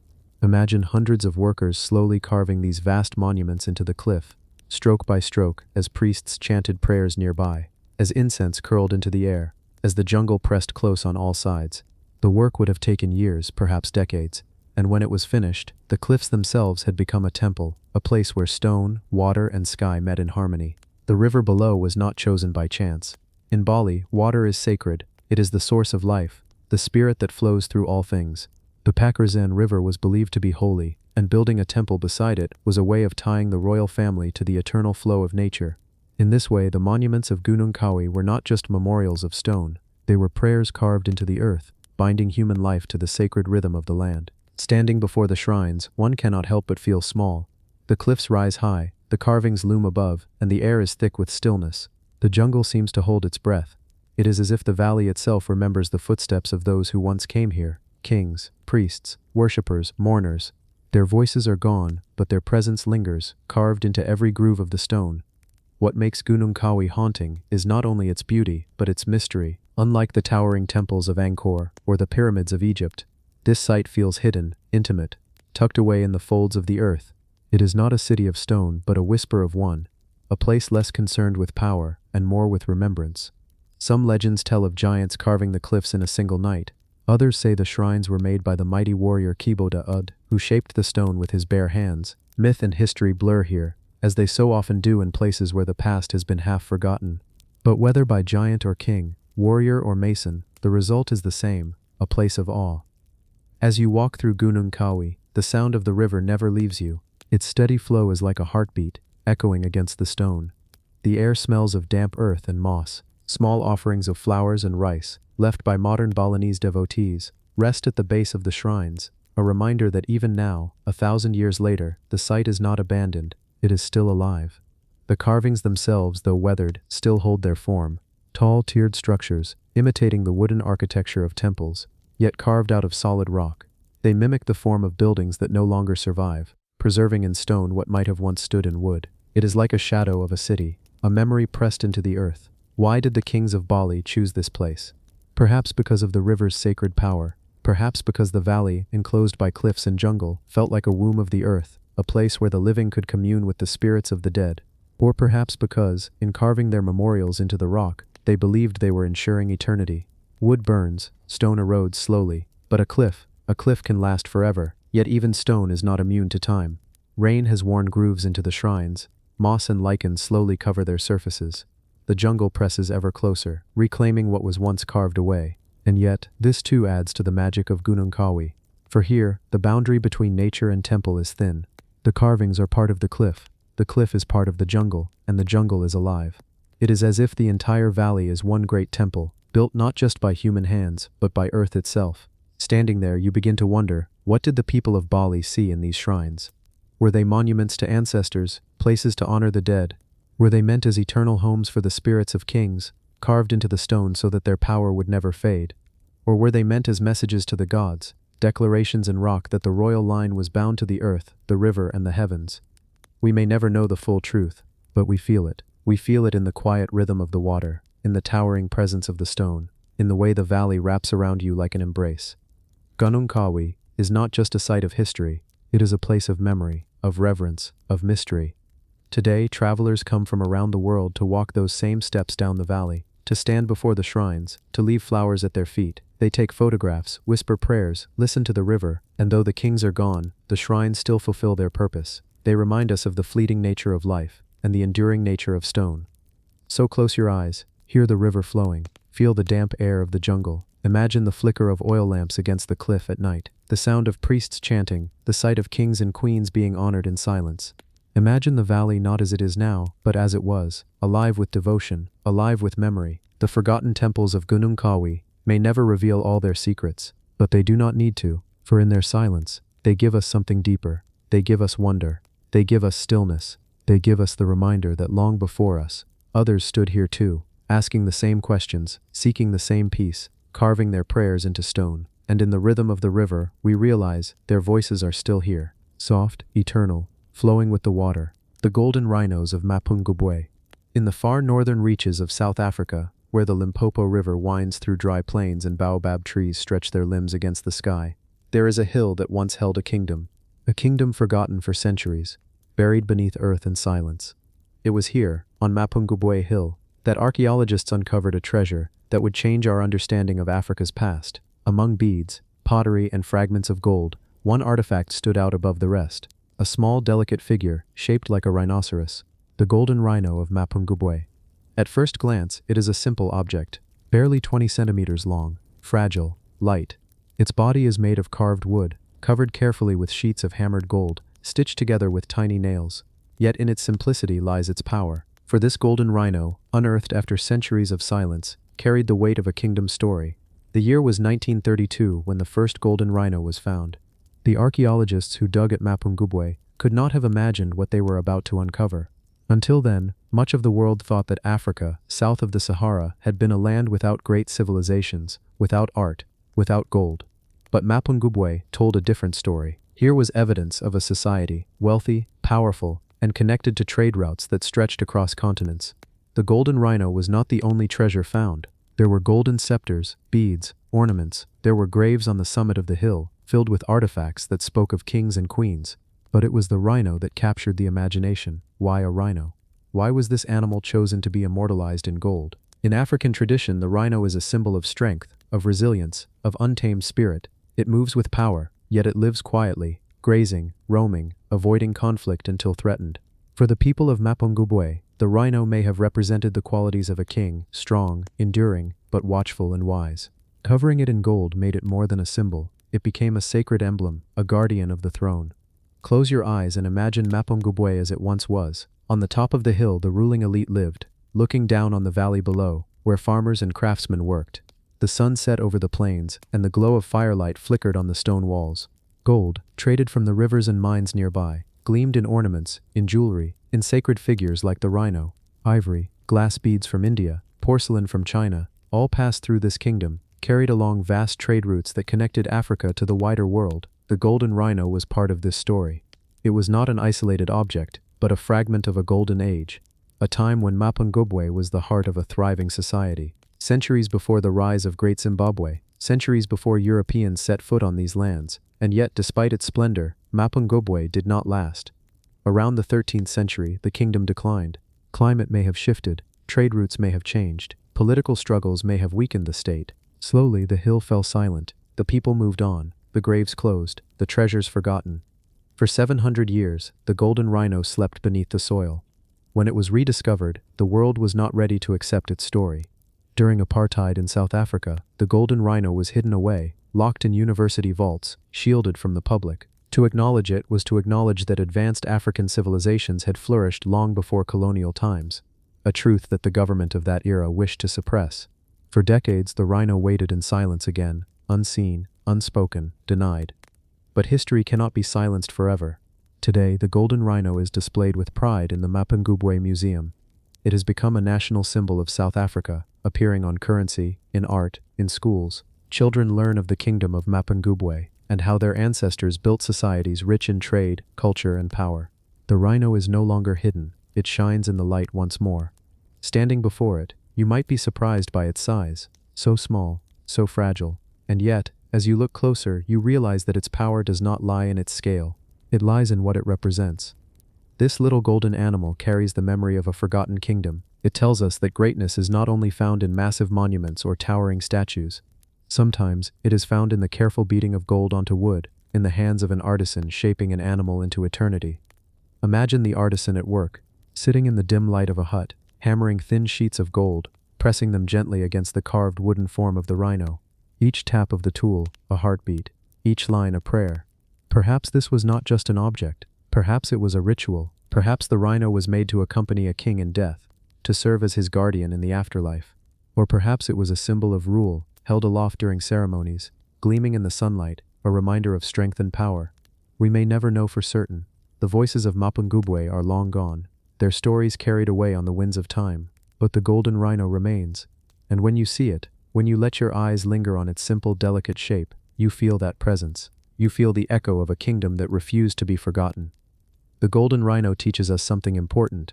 It teaches us that history is not always written in books. Sometimes it is written in the earth, waiting to be uncovered. Sometimes it is written in gold, small enough to fit in your hand, but powerful enough to change how we see the world. So the next time you think of Africa's past, do not think only of silence or of emptiness. Think of Mapungubwe. Think of a hill crowned with shrines and treasures. Think of a kingdom that thrived on trade and art. And think of the golden rhino, standing quietly, its head bowed, its body gleaming, a reminder that the spirit of Africa is strong, enduring, and eternal. In the stillness of that artifact, in the shimmer of its gold, you can almost hear the whispers of a forgotten king. His kingdom may have vanished, his people may have moved on, but his memory, his symbol, still shines, and like the rhino itself, it endures. The tomb of the griffin warrior. In the olive groves of southwestern Greece, not far from the ancient palace of Pylos, there lies a tomb that has rewritten what we thought we knew about early Greece. Buried for more than 3,500 years, undisturbed, untouched, forgotten by time, it waited patiently beneath the soil. And then, in 2015, archaeologists stumbled upon it, a grave so rich, so powerful in its silence, that the world now knows it as the Tomb of the Griffin Warrior. The name comes from a small sealstone found inside, carved with the image of a mythic griffin, a creature half eagle, half lion. The griffin, a guardian between worlds, a symbol of strength and divine power. And so, the man within the tomb, though his real name is lost, is remembered today as the Griffin Warrior. When the excavation began, no one expected what lay beneath the stones. The archaeologists thought they might find the remains of a simple warrior, perhaps a few broken pots, some weathered bones. But as they brushed away the earth, the tomb began to reveal a story unlike any other. Inside, the skeleton of a man, laid carefully, with weapons by his side, a bronze sword, a dagger, armor fit for battle, and not just tools of war but treasures of beauty, gold rings, carved beads, fine combs, inlaid weapons glittering with ivory and precious stones. There were more than 1,500 artifacts packed into this single grave, a treasure hoard for the afterlife, untouched for millennia. The griffin warrior was not a pharaoh in Egypt, not a great king of Mesopotamia, not a ruler known from books or inscriptions, and yet his burial rivaled theirs in wealth. This one man, buried around 1450 BCE, seemed to hold within his tomb a bridge between two worlds, the world of the Mycenaeans and the older world of the Minoans from Crete, for in his grave were objects that spoke of both cultures. The Mycenaean bronze weapons, heavy, strong, built for war, and the Minoan works of art, delicate sealstones carved with scenes so intricate they could only be made by masters of craft. One of them, known as the Pylos combat agate, was so finely carved that even under modern microscopes the detail is astonishing. Warriors clash, muscles strain, swords meet shields in a moment frozen forever. It is a masterpiece, small enough to fit in the palm of your hand. Who was this man, this griffin warrior, who commanded such treasures? Was he a warlord, a king, a priest? Some suggest he was a chieftain who rose to power during a turbulent age when Mycenaean Greece was just beginning to dominate the Aegean. Others believe he was chosen as a bridge, a figure who carried the traditions of Crete into the new Greek world. Whatever the answer, his burial shows that he was not just respected, he was revered. Close your eyes and imagine his funeral. The body of the warrior laid upon the ground, his bronze sword placed by his hand. Gold rings slipped onto his fingers, necklaces of beads draped over his chest. Perfume jars, combs, carved ivory, every detail of life and death prepared for him. And then, stone by stone, the tomb sealed, the earth above covering it, the olive groves growing silent over time. For 3,500 years, no one touched it, no grave robbers disturbed it, no farmer's plow reached it, only silence, only time. And then, when it was found, the tomb seemed to breathe again. The artifacts gleamed as though they had just been placed there. The seal stones still shone, the gold still glimmered. It was as if the griffin warrior himself had been waiting to be remembered. But the story does not end with the treasures, for his bones too speak. Studies of his skeleton show that he was in his 30s when he died, strong, tall for his time. A man accustomed to the weight of weapons. His teeth showed signs of wealth, his bones signs of good health, unlike many of his contemporaries. This was no ordinary man. This was someone who lived at the center of power. And yet, the tomb raises more questions than it answers. Why was he buried here, near the palace of Nestor in Pylos, a site that would later become legendary in Homer's tales? Why was his grave left untouched when so many others were looted long ago? Was he protected by myth, by fear, by reverence, or simply forgotten by chance? The Griffin warrior's tomb is a reminder that history is never fixed. Just when we think we understand the past, a single discovery can open new doors. Before 2015, scholars thought that Mycenaeans simply borrowed from the Minoans, imitating their art, their traditions. But the Griffin warrior's tomb shows something deeper, a merging of worlds, a blending of cultures, a man who stood at the heart of transformation. And so the griffin, the creature carved on the seal stone, seems almost prophetic. Half lion, half eagle, a being of two natures. The Griffin warrior was just that, a man of two worlds, standing between Minoan and Mycenaean, carrying the strength of both into the future. Today, the treasures of his tomb are studied carefully in museums and universities. The Pylos combat agate has been called one of the greatest works of prehistoric art ever discovered. The gold rings shine under glass, their delicate engravings showing scenes of gods and rituals long forgotten. And the man himself, his bones carefully preserved, still lies at the center of mystery. In the stillness of the museum, when you look at the artifacts, you may feel what those first archaeologists felt, the weight of time collapsing, the presence of a man who lived and died 3,500 years ago. His tomb was not just a grave, it was a message, waiting for us to listen. The Griffin warrior will never speak again, but through his treasures, through his gold and his stones, through the myth of the griffin that guards him, he whispers to us still, a warrior, a leader, a bridge between worlds, a man whose story was buried in silence, but whose memory has risen again. And as the olive trees sway gently in the winds of Pylos, their roots tangled in ancient soil, the earth remembers. The Griffin warrior endures. The oracle bones of the Shang dynasty. In the heart of ancient China, more than 3,000 years ago, there lived a people who believed that the world was never silent, that the voices of the past, of the ancestors, of the spirits of heaven and earth were always speaking. To hear them, to understand their whispers, one had to know where to look. And so, in the age of the Shang dynasty, kings and priests turned to something simple, something fragile, yet eternal. They turned to bones. These were not ordinary bones. They were the oracle bones, the oldest written records of China, the first whispers of a civilization that would one day grow into one of the greatest in the world. Imagine it. The year is somewhere between 1200 and 1045 BCE. The Shang kings rule from their great capital at Anyang. Bronze vessels gleam in their temples, warriors march in their armies, and shamans call upon the spirits of the heavens. And in the royal court, before the king himself, a diviner kneels. In his hands he holds a fragment of bone, perhaps the shoulder blade of an ox, perhaps the shell of a turtle. Upon its surface are thin cracks, running like veins. But these cracks are not random. They are messages, waiting to be read. The diviner places the bone into the fire. Heat spreads across it, and suddenly a loud crack echoes in the silence. The bone splits, branching lines stretch outward, and the diviner bends low to study them. To him, these are not accidents of heat. They are the very language of the spirits. They are answers to questions asked by kings. And what questions they were. The oracle bones tell us of worries, of battles, of births, of deaths. Will the harvest be good? Shall we go to war against our enemies? Will the queen give birth to a son? Will the rains come? Each crack was a response from the ancestors, a bridge between the world of men and the unseen powers that shaped their destiny. But what makes these bones so haunting, so powerful, is not only the cracks but the writing carved beside them. The earliest form of Chinese characters, sharp, deliberate strokes etched into bone, each mark an ancestor of the language still alive today. These symbols record the king's question, the diviner's reading, and sometimes even the outcome. They are history, carved into bone, preserved by fire. When the bones were buried, no one could have imagined that one day, thousands of years later, they would be unearthed by farmers plowing their fields. For centuries, the oracle bones lay forgotten beneath the soil, until the late 19th century. At that time, people called them dragon bones. They were ground into powders, sold in markets, believed to cure illness. Healers crushed the bones of kings, not knowing they held the first chapters of China's story. It was only when scholars noticed the strange markings on these fragments that their true importance began to emerge. These were not random scratches, these were words, a hidden library, waiting in the dust of tombs and fields. Today, more than 100,000 oracle bones have been found, and together they reveal a portrait of a people whose lives were bound to the rhythms of heaven and earth. They show us that the Shang kings were not only warriors but priests, mediators between the human and the divine. They ruled not just with armies but with rituals, seeking guidance before every major decision. Close your eyes and picture the court of the Shang. The king, robed in animal skins and jewels of jade, seated high upon a throne. Before him, the diviner, holding the bone carefully, as though it were alive. A question is whispered. The fire burns. The crack resounds. The diviner leans forward, reading the fissures like veins of destiny, and then he carves the answer, forever fixing it into history. The questions carved on these bones may seem simple, but they are also profoundly human. A father asks about the health of his child.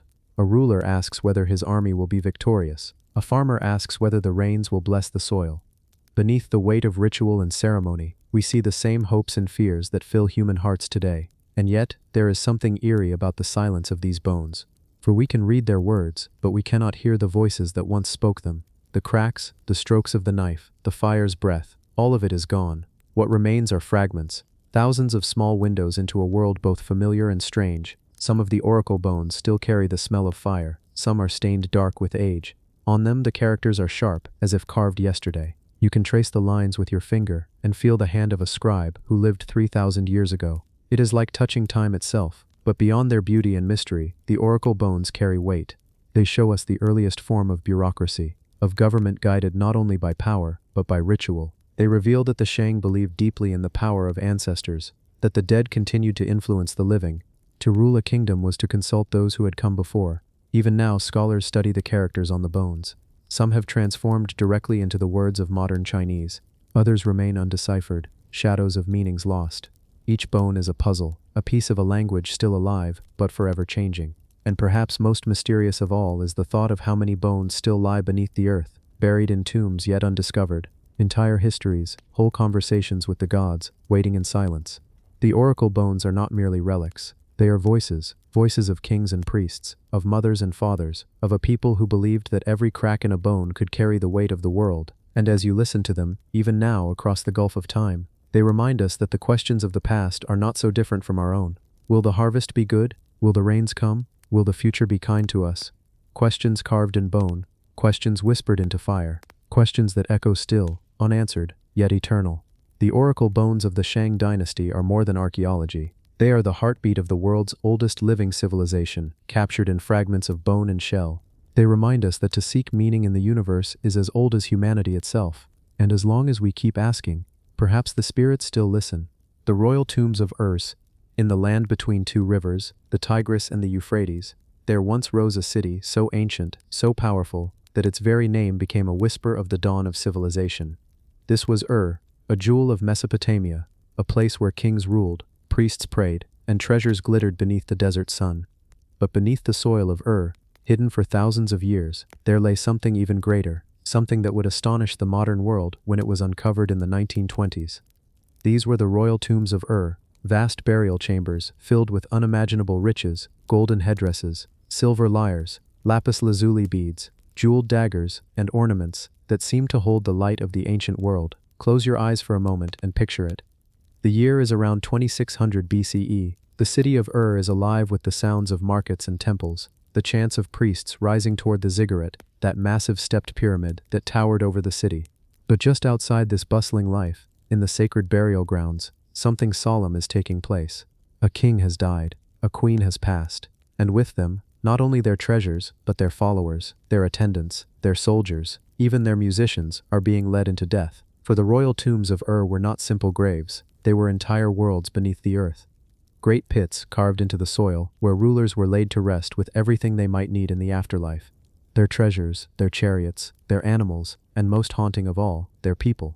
Dozens of attendants, dressed in fine clothes, wearing jewelry of gold and lapis, lying silently beside their rulers. Archaeologists who first looked upon this scene described it as breathtaking and yet terrifying. For these were not ordinary burials, they were sacrifices. Human lives ended so that kings and queens might not enter the next world alone. The greatest of these discoveries was the tomb of Queen Puabi. Her name, still legible on a cylinder seal found in her grave, tells us that she was no mere consort, but a ruler in her own right. And her tomb, it was filled with treasures that spoke of a world both rich and mysterious. A golden headdress with delicate leaves and flowers, crafted so finely that even today it seems alive. Beads of carnelian and lapis lazuli, their colors still vibrant after 4,500 years. A gaming board, instruments, cups of gold and silver, each piece not just a treasure, but a story. Imagine the last moments of Queen Puabi's attendants, musicians laying down their lyres, servants adjusting their jeweled headbands, guards polishing their spears one final time. Then, silence. They followed their queen into eternity, their bodies placed neatly in rows, as though asleep. Even now, you can almost hear the last notes of their songs echoing in the dust of the tomb.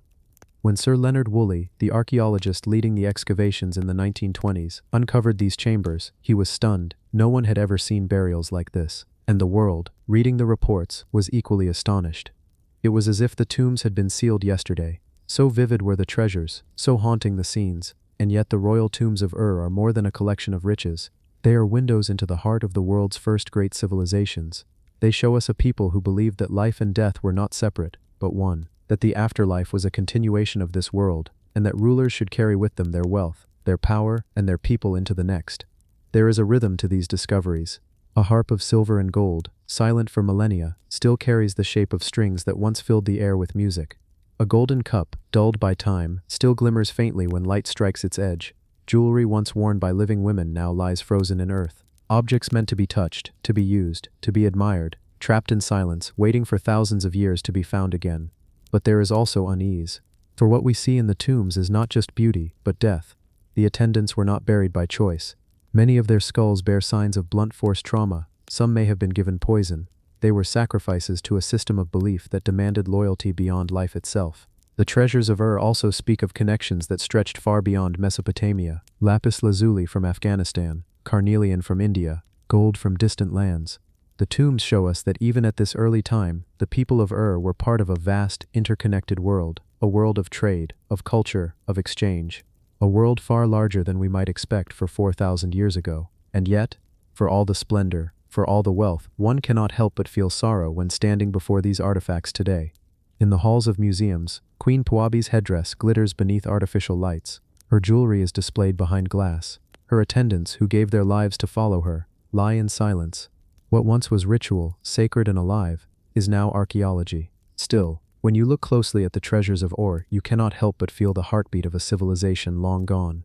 You can imagine the music of the lyres, the golden crowns swaying in firelight, the chants of priests calling upon the gods, and you begin to sense that the people of Ur, though so distant in time, were not so different from us. They loved beauty, they sought meaning, they dreamed of life after death. The royal tombs of Ur are not simply graves, they are stories. Stories of kings and queens, of loyalty and sacrifice, of music and silence, of treasures both dazzling and tragic. They remind us that the past is never truly gone. It lies beneath the earth, waiting, whispering, until someone listens. And so, as we leave the tombs behind, as we close the doors of the chambers in our minds, we carry with us a question. A question carved not in gold or silver, but in the silence of history. What does it mean to live, and what does it mean to follow another into eternity? The royal tombs of hold no easy answers, but they offer us something perhaps even more powerful. They offer us the chance to wonder. The tomb of Pakal the Great. In the lush jungles of Chiapas, Mexico, hidden beneath a canopy of green, where parrots call and howler monkeys echo across the valley, stands the ruined city of Palenque, and within its heart lies one of the most extraordinary discoveries in all of Mesoamerican history, the tomb of Pakal the Great. Kinich Junabia Pakal, often simply called Pakal, was one of the greatest rulers of the Maya. He lived in the 7th century CE, a time when Palenque was at its height, a city of towering temples, intricate carvings, and sacred knowledge. Pakal ruled for nearly 70 years, an extraordinary span of time, leading his people through prosperity, building monuments that still stand today, and weaving himself into the mythology of kingship. But what makes Pakal unforgettable is not only the city he built, or the years he reigned, but what was discovered beneath the Temple of the Inscriptions in 1952. Imagine the scene. For centuries, the temple had stood silent, its stairways crumbled, its chambers filled with the whispers of the jungle. But one day, Mexican archaeologist Alberto Ruiz Lujielier noticed something unusual. A series of stone slabs in the temple floor, sealed as though hiding a secret. He began excavating. Years of careful work followed. Stone after stone was removed, and then, a stairway was revealed, descending deep into the earth, into the very heart of the temple. It was as though the Maya had hidden a secret passageway, waiting to be uncovered more than 1,000 years later. At the bottom of that stairway lay a massive chamber, and within it, something no one had expected. A giant sarcophagus, its lid weighing several tons, covered with intricate carvings. When it was finally opened, archaeologists gazed upon the remains of Pakal the Great himself, dressed in jade, and surrounded by offerings meant to carry him into eternity. His face was covered by a delicate jade death mask, fitted piece by piece like a mosaic. His hands held ornaments, his body adorned with jewels. Around him lay treasures and symbolic items, all carefully placed to ensure his journey to the other world. But it was not just the man that astonished the world. It was the sarcophagus lid. Carved into the massive stone is one of the most famous and mysterious images in all of archaeology. It shows Pakal lying back, his body tilted, surrounded by symbols of the cosmos. A great tree rises above him, the world tree of Maya mythology, connecting the heavens, the earth, and the underworld. At the base of the carving, jaws of the underworld gape open. Above, celestial symbols glimmer. Pakal is caught between realms, at the moment of death and transformation. To the Maya, this was a sacred vision of rebirth. Pakal was not merely a man, he was becoming divine, joining the cycles of the gods, rising into eternity.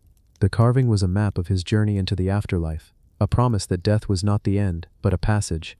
And yet, when the modern world saw this image, not everyone agreed on its meaning. Some looked at Pakal's reclining figure, at the way he seems to reach forward with his hands, at the strange shapes around him, and claimed it was not mythology at all, but something else entirely. Some suggested that Pakal was not ascending into the heavens of the Maya gods, but rather seated in some kind of machine, a rocket, an ancient spacecraft. This idea, known as the ancient astronaut theory, captured the imagination of many. Was Pakal the Great not only a king, but a traveler among the stars? Was this carving not a myth, but a memory of contact with beings beyond our world? Most scholars firmly reject this interpretation, pointing instead to rich Maya cosmology. But still, the image lingers. Once seen, it is difficult to forget. Whether one sees mythology or machinery, the carving reminds us of the depth of Maya imagination and the mysteries still locked within their stone. Pakal's tomb itself is equally breathtaking. The chamber walls are carved with scenes of his ancestors, surrounding him in death just as they did in life. Offerings of shells, bones, and precious stones filled the chamber. For centuries, the tomb had remained untouched, sealed by the Maya themselves to protect their king for eternity. And yet, in 1952, the seal was broken, and Pakal's story once again returned to light. When we think of tombs, we often think of Egypt, of pyramids and pharaohs. But here, in the jungles of Mexico, the Maya created something just as grand, just as powerful. The Temple of the Inscriptions, rising above the tomb, is a monument not only of stone but of time itself. Each inscription carved into its walls records the deeds of Pakal, the lineage of kings, the stories of gods. It is both history and myth, woven together.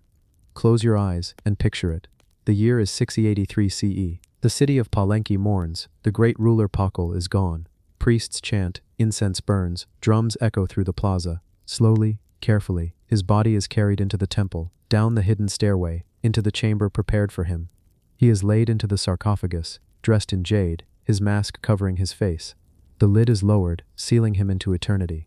Above, the temple rises, a beacon for all time, and there he remained, for more than 1,000 years, silent in darkness, as the jungle grew above, as empires rose and fell, as the world forgot. Until one day, the seal was broken, and the king was seen once more. Pakal the Great was more than a man. He was a symbol, a ruler whose reign shaped Palenque, a figure whose tomb still stirs imagination. His sarcophagus lid continues to spark debate. Is it myth, or is it something more? His jade mask still gleams as though alive. His story, though carved in stone, still breathes. The tomb of Pakal the Great reminds us that death was never the end for the Maya. It was a passage, a transformation, a return to the cosmic cycle. And for us, looking back across 13 centuries, it is a reminder that the past holds mysteries we may never fully understand. Perhaps that is the true power of Pakal's tomb. It does not give us answers, it gives us questions. Questions that whisper in the quiet of the jungle, that echo in the chambers of stone, that linger when we gaze upon the carving of a king who may be rising, or flying, or simply dreaming beneath the world tree. And so we leave Palenque, we leave the temple of the inscriptions. But Pakal remains, a ruler not only of his people, but of time itself. His legacy carved in stone, his spirit forever bound to the stars. The golden treasure of Priam. Beneath the wind-swept plains of northwestern Turkey, where the earth rolls gently toward the Aegean Sea, there once stood a city spoken of in legends, sung by poets, and remembered in whispers for thousands of years. A city of warriors and kings, of battles and beauty, of betrayal and glory. That city was Troy. For centuries, many believed Troy was nothing more than a story, a myth woven by Homer in the Iliad, a tale of gods and men, of Achilles and Hector, of Helen whose beauty launched 1,000 ships. But in the 19th century, one man set out to prove that Troy was not just a legend. His name was Heinrich Schliemann, a self-taught archaeologist, a dreamer obsessed with uncovering the truth behind the epic poems. Schliemann's journey was as controversial as it was ambitious. He was no quiet academic. He was fiery, determined, and sometimes reckless. Yet it was his relentless vision that led him to a low hill called Hisarlik, in modern-day Turkey, where he believed the ruins of Troy lay buried beneath centuries of earth and stone. In the 1870s, after years of digging, Schliemann made a discovery that would shake the world. As his workers dug deeper into the layers of rubble, they uncovered a magnificent cache of objects, gleaming ornaments, weapons, vessels, and diadems of gold. It was a dazzling sight, a hoard of treasure so breathtaking that Schliemann immediately declared it to be nothing less than the treasure of King Priam, the legendary ruler of Troy himself. Imagine the scene, the summer sun burning above, dust rising from the trenches, and suddenly, buried beneath the soil, an ancient glow, gold ornaments, crowns, chains, earrings, bracelets, brooches, all shimmering in the light after lying hidden for more than 3,000 years. Copper shields, bronze daggers, silver cups, all carefully crafted as if left behind in a forgotten treasury. Among the most famous of these objects was the golden diadem, a crown woven from delicate threads of gold, said to have been worn by the women of ancient Troy. Schliemann, ever dramatic, placed it upon the head of his wife Sophia and photographed her wearing it, calling her the new Helen of Troy. That image spread across the world, igniting imaginations, fueling headlines, and forever entwining myth with archaeology. But was it truly Priam's treasure? That question has haunted scholars ever since. Schliemann's methods were bold, but also destructive. In his eagerness to dig, he cut through layers of settlement, sometimes destroying evidence that could have told a clearer story. What he found, the golden hoard, did not actually belong to the time of Priam, or the Trojan War as described by Homer. Instead, most scholars now agree the treasure was much older, dating to the early Bronze Age, at least 1,000 years before the supposed fall of Troy. So perhaps it was not Priam's treasure at all, perhaps it was a treasure of another king, another people, whose names are lost to history. Yet Schliemann's bold proclamation captured the world's imagination, and even today, many still call it Priam's treasure, a name too powerful to let go. The treasure itself has lived a life as dramatic as the legends. After its discovery, Schliemann smuggled much of it out of Turkey, hiding it from authorities. It passed through Germany, displayed in Berlin's museums as proof of Troy's reality. But then, during World War II, it vanished. As bombs rained on Berlin and armies closed in, the treasure disappeared. For decades, it was thought lost forever, another victim of war. But in 1993, long after the Cold War ended, a revelation came. Hidden in the vaults of the Pushkin Museum in Moscow, the treasure resurfaced. Soviet soldiers had taken it as war booty at the end of World War II, a secret kept for nearly half a century. Today it remains in Moscow, its ownership still fiercely debated between Turkey, Germany, and Russia, a treasure caught not only in myth but in modern politics. And so the story of Priam's treasure continues, a tale that began in Homer's epic, that passed through Schliemann's fiery hands, that vanished in the smoke of war, and that reappeared in secret vaults decades later. But perhaps the most haunting part of the story is not the gold itself, but what it represents. For Schliemann, it was proof that the myths were real, that Homer's Troy was not just a story but a city of stone and blood. For us, it is a reminder that history and legend are always intertwined, that gold has a way of shining across time, even when buried in the earth. Close your eyes and picture it.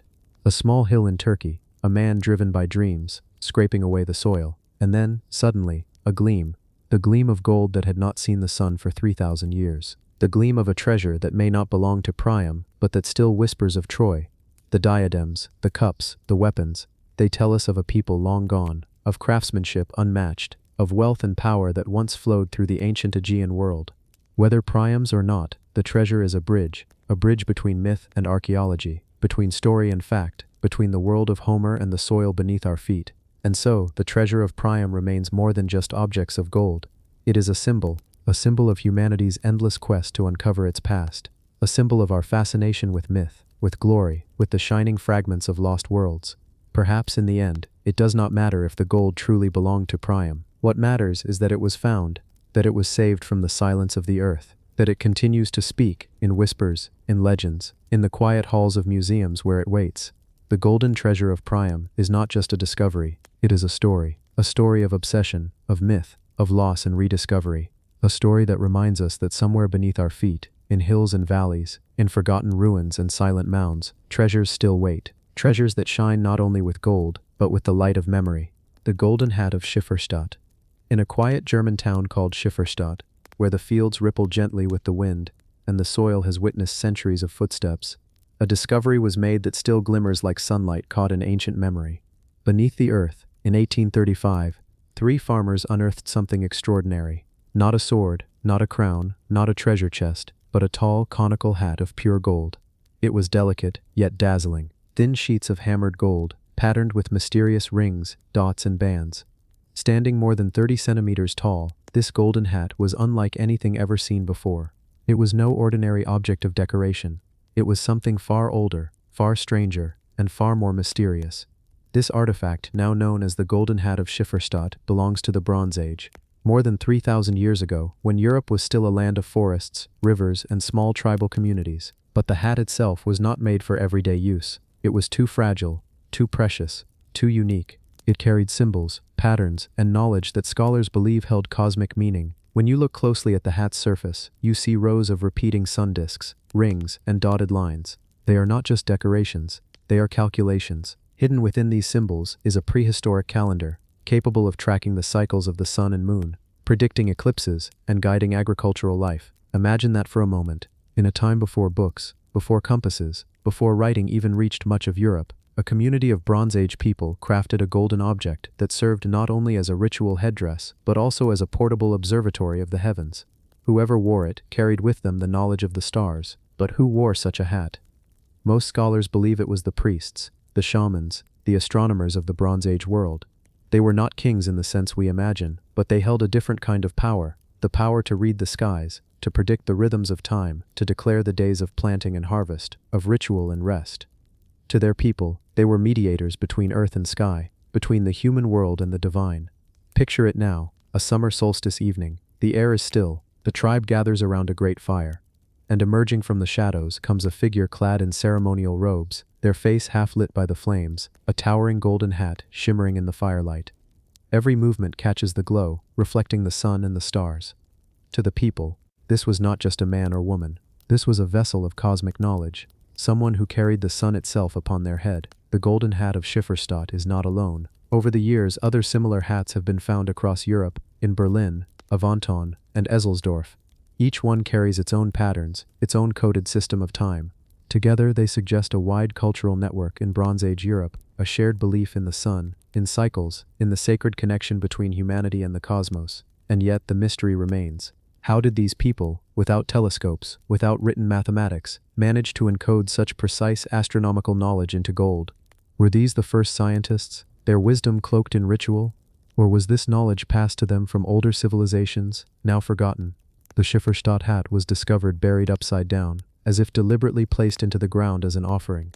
Perhaps it was a sacred burial, returning the power of the sun to the earth. Perhaps it was hidden away to protect it from enemies.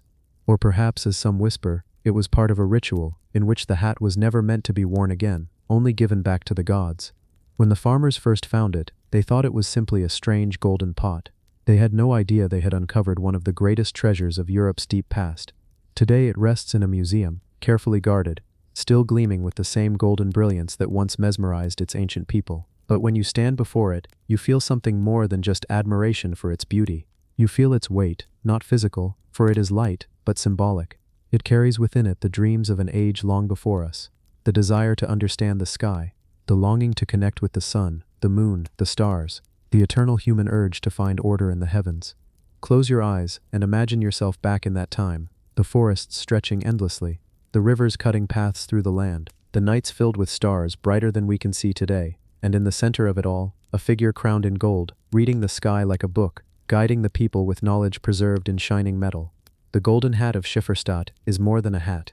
It is a timekeeper, a crown of the cosmos, a reminder that even in the Bronze Age, people gazed upward with wonder, seeking to understand their place in the universe. And so, this hat, fragile, golden, mysterious, still speaks. It whispers of rituals lost to time, of nights spent watching the sky, of the unbroken chain of curiosity that links us to our ancestors.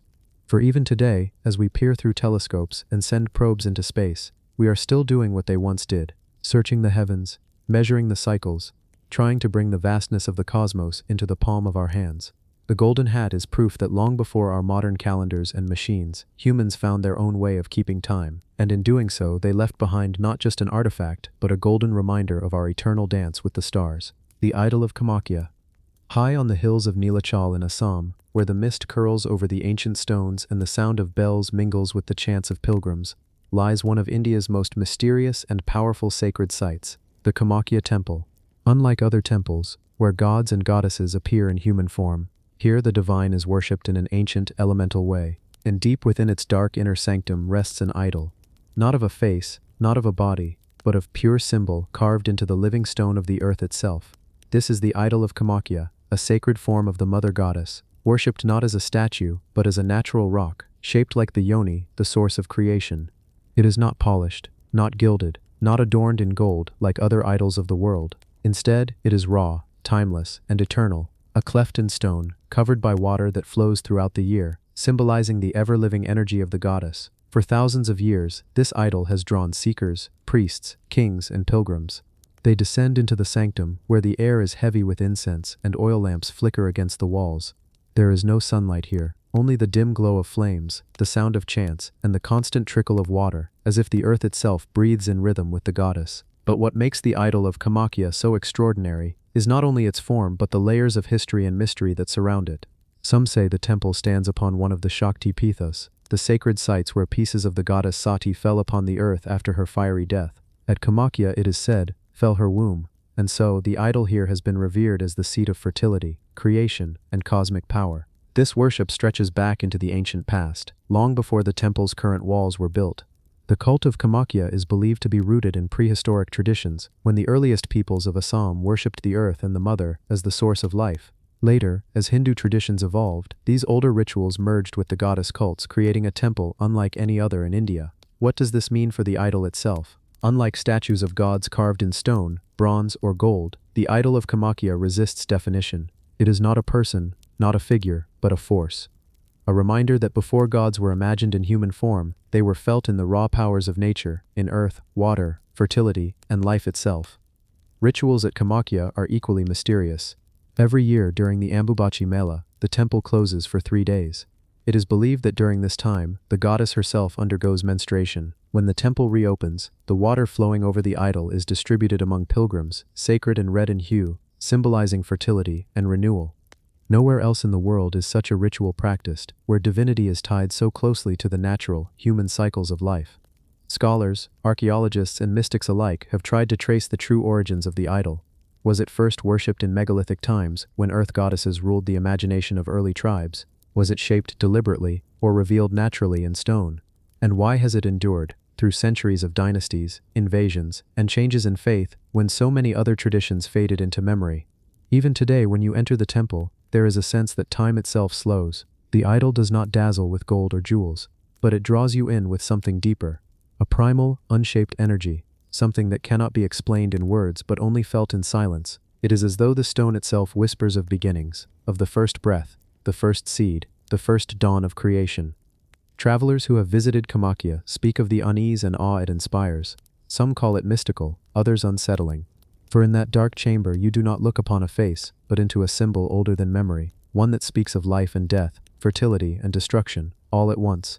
The idol of Kamakya is not just an object of worship, it is a living mystery, a reminder that before humans sought gods in the heavens, they first found them in the earth, in water, in the eternal cycles of nature.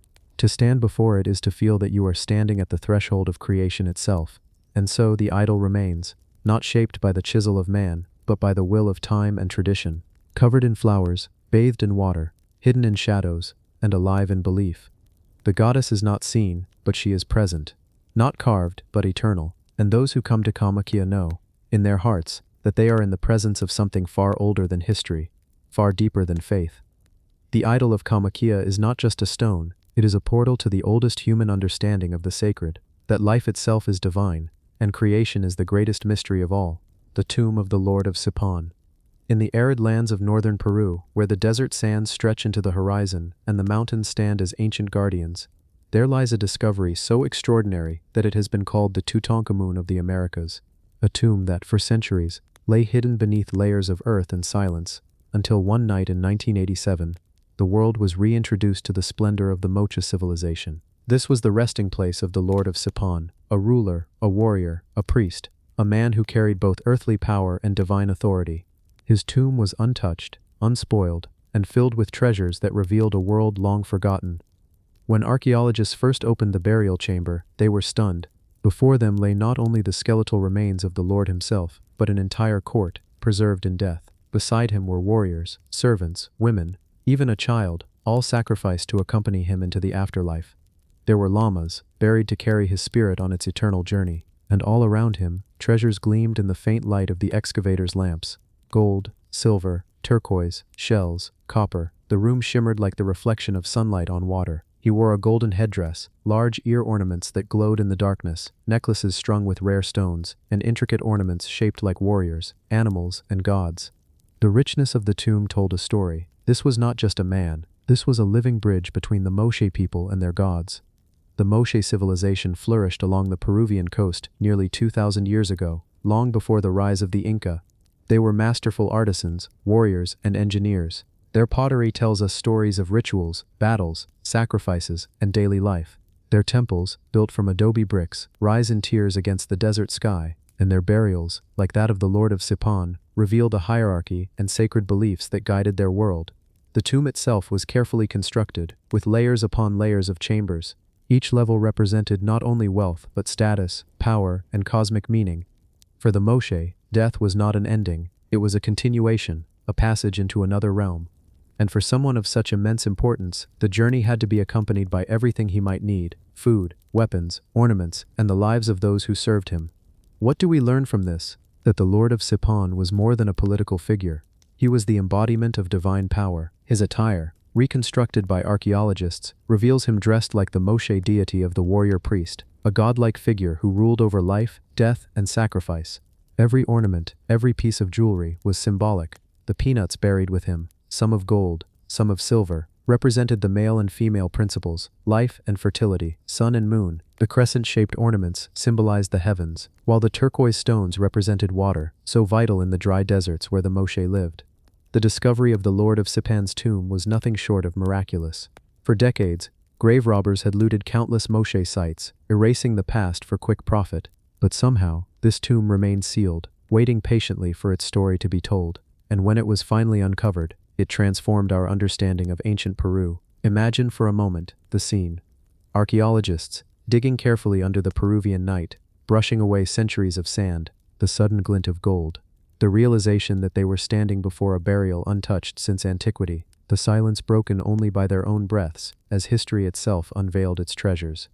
The Lord of Sipan's tomb is not only an archaeological marvel, it is a reminder of the fragility of time. For centuries, his name was forgotten, his people reduced to dust, yet within the tomb, his presence still speaks, his ornaments still shine, his power still radiates. Today, much of what was found rests in museums, preserved behind glass, studied by scholars. Yet the tomb itself remains a place of mystery. Who was he truly? A king, a warrior, a priest? Was he loved, feared, or worshipped? And what songs were sung, what chants were whispered, as his body was laid into the earth so long ago? The treasures tell us of wealth and ritual, but the silence tells us something more. That even the most powerful rulers, those who command armies and shape nations, eventually return to the earth. Their glory buried, their names lost, until chance allows them to be remembered again. The Lord of Sipan rises from the sands of Peru as both a ruler and a mystery, a reminder that civilizations rise and fall, but the echoes of their greatness can survive in gold, in stone, and in the soil beneath our feet. When you think of his tomb, do not only imagine the glitter of treasure, imagine the dim flicker of torches in the desert night, the sound of priests chanting as the earth closed over the chamber, the silence of centuries that followed, and then, the sudden shock of discovery, when modern hands reached into the past and touched the golden face of a forgotten king. The Lord of Sipan lives again, not in flesh, but in story. And as long as we tell his tale, his spirit remains eternal. The sarcophagus of the Palatine Hill. High above the heart of Rome, rising gently between the bustle of the Forum and the grandeur of the Colosseum, lies a hill that has always carried whispers of the past. The Palatine Hill, one of the 7 hills of Rome, is more than just a place of ruins. It is the birthplace of Rome's legends, a sacred ground where myth and history meet, and hidden among its stones lies a mystery that has puzzled scholars for generations. A sarcophagus, old and silent, resting in the so-called lapis niger, the black stone shrine. It is said that the sarcophagus could belong to Rome's very first king, Romulus, the mythical founder who, according to legend, was raised by a she-wolf and destined to carve an empire from the wilderness. Imagine the weight of such an idea, that within this ancient block of tufa, beneath layers of earth and centuries of silence, may lie the remains of the man who became a god in the eyes of his people. But as with all things Roman, the truth is wrapped in layers of history, politics, and belief. The discovery of the sarcophagus in the early 20th century stunned archaeologists. Dug deep beneath the steps of the Roman Forum, close to the very spot where Romulus was believed to have lived, they uncovered a rectangular tomb lined with stone. Beside it, inscriptions in the oldest Latin known to us, carved in letters so ancient they seemed almost alien to modern eyes. The words are broken, fragmented, yet they speak of kings, of sacred laws, and of curses that would fall upon anyone who dared to disturb the resting place. The sarcophagus itself is carved from black tufa, a volcanic stone, stark and unadorned. Unlike the ornate marble tombs of later emperors, this one is severe, humble, yet powerful. No treasures were found within, no glittering gold, no statues or masks, only the block itself, resting in silence, as though guarding a secret too great to reveal. For centuries, Romans themselves revered the spot. They called it the lapis niger, the black stone, and believed it marked the tomb of Romulus. Later tradition suggested it might have been the grave of other early kings, perhaps even Hostus Hostilius, one of the city's first rulers. Others whispered that it was not a grave at all, but a shrine, a symbolic place meant to embody the presence of their mythical founders. The mystery deepens when we consider the way the Romans treated this site. They built over it, around it, yet never destroyed it. Even the most powerful emperors, men who reshaped the very landscape of Rome, left the black stone untouched. This respect, this fear tells us something important. Whether or not Romulus himself lay within, the Romans believed they were standing on sacred ground. Imagine for a moment the life of early Rome, a cluster of huts on the Palatine Hill, smoke rising from fires, the voices of shepherds and warriors blending with the cries of animals. A city not yet the Rome we imagine today, but something raw, fragile, uncertain. And in the center of it all, the story of Romulus, who slew his own brother Remus in a moment of rage, and built the walls that would grow into empire. To bury such a man in stone would not simply mark his death, but proclaim the beginning of Rome itself. The sarcophagus, though empty now, still holds the weight of that legend. To stand before it is to stand in the presence of origins. You are reminded that every empire, no matter how vast, begins with a single step, a single leader, a single story, whispered across generations. Some scholars believe that the sarcophagus never held a body at all, that it was always symbolic, a cenotaph, a monument to a man who disappeared into myth. For, according to Roman lore, Romulus did not die like other men. He was taken up into the heavens, transformed into a god, and became Quirinus, protector of Rome. If that story is true, then the sarcophagus is not a tomb, but a bridge, between earth and sky, between history and legend. Yet others argue that the burial could have been real, that beneath the layers of earth, beneath even the sarcophagus we see today, there may be more, chambers, offerings, remains long since crumbled to dust, and with them, answers to questions that continue to echo through the ages. What we do know is this: the Palatine Hill was always sacred. Emperors built their palaces there, festivals were celebrated there, and the presence of this sarcophagus, dark and silent, was a reminder of Rome's deep roots. Close your eyes and picture it: the steps of the Forum, crowded with citizens, priests in white robes passing by, carrying offerings, and in the shadow of the Senate, in the beating heart of Rome, a stone chamber whispering of kings, gods, and the birth of empire. The sarcophagus does not dazzle with gold or jewels. Its power lies in its silence, its simplicity, and the fear it inspired even in those who ruled the world. To this day, visitors to Rome can look upon the site, preserved beneath protective glass, and though the city around it has changed, the feeling remains. You are standing on the threshold of mystery. You are standing where Rome itself was born. Perhaps the sarcophagus holds Romulus, perhaps it holds another forgotten king, or perhaps it holds nothing at all, only the weight of belief, of stories told and retold, shaping a people's identity for centuries. The sarcophagus of the Palatine Hill is more than stone. It is the echo of a beginning, a reminder that even the greatest of civilizations cling to their myths, guard their origins, and enshrine their mysteries in the heart of their cities. And so it waits, in silence, on the Palatine Hill, where history and legend will forever share the same shadow. The treasure of the Oxus.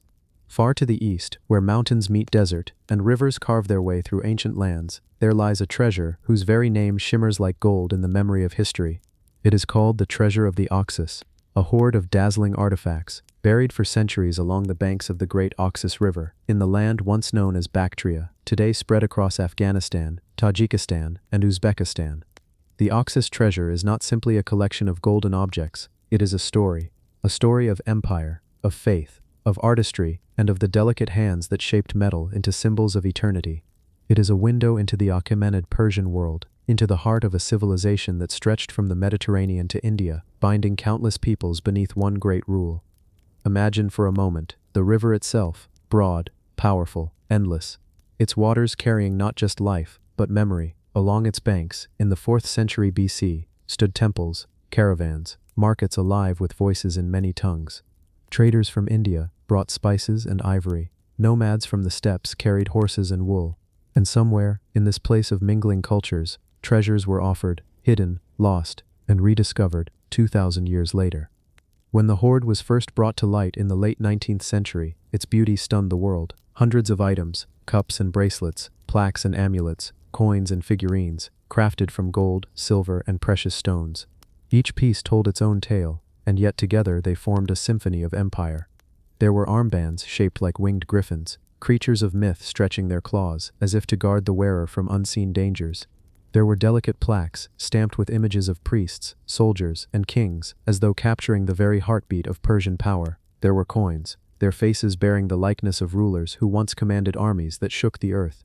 And among them, small votive figures, men and women in prayer, their hands raised toward the heavens, frozen in devotion across the centuries. The craftsmanship was beyond imagination. Each line, each curve of gold, spoke of an artistry refined over generations. The Persians were masters not only of conquest but of culture. And here, in the Oxus treasure, we see them not only as conquerors but as dreamers, as worshippers, as humans who sought beauty and permanence in fragile metal. But with every treasure comes a mystery. Why was it hidden? Why along the banks of the Oxus?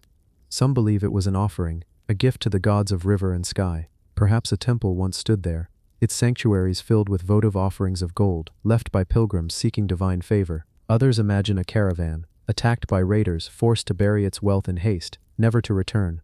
And some whisper that it may have been the treasury of local satraps, the Persian governors, concealed in times of turmoil as Alexander the Great swept across the empire. The truth, like the river, remains elusive. What we do know is this: the treasure traveled far from its source. In the 19th century, pieces were collected, traded, sometimes smuggled, until eventually a great portion found its way to the British Museum, where they rest today under quiet lights. And yet the very act of their journey has clouded their story. Records are incomplete. Archaeologists debate what was lost, what was taken, and what may still remain buried beneath the sands. But even within this uncertainty, the treasure holds its spell. To look upon those golden armbands is to feel the weight of both empire and myth. To hold a plaque of a praying figure is to sense the timeless yearning of human beings for something greater than themselves. The Oxus treasure is not merely gold, it is memory, crystallized in metal. It is devotion, hammered into shape. It is fear and faith, captured in ornaments buried for millennia. Close your eyes for a moment and let the story unfold. Imagine the priests of Bactria, their robes flowing, their chants echoing by the riverbank as they place these golden figures upon altars. Imagine travelers resting by the Oxus, telling stories of distant lands, while treasures pass from hand to hand.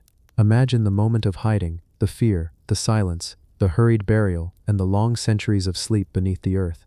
Then picture the rediscovery, farmers, traders, or wanderers stumbling upon a glint of gold in the dust, the excitement, the confusion, the whispers of a treasure too powerful to belong to one person alone, and the slow winding journey of those objects across borders, across centuries, until they became part of the story of us all. The Oxus treasure carries with it not only the brilliance of gold, but the shadow of loss.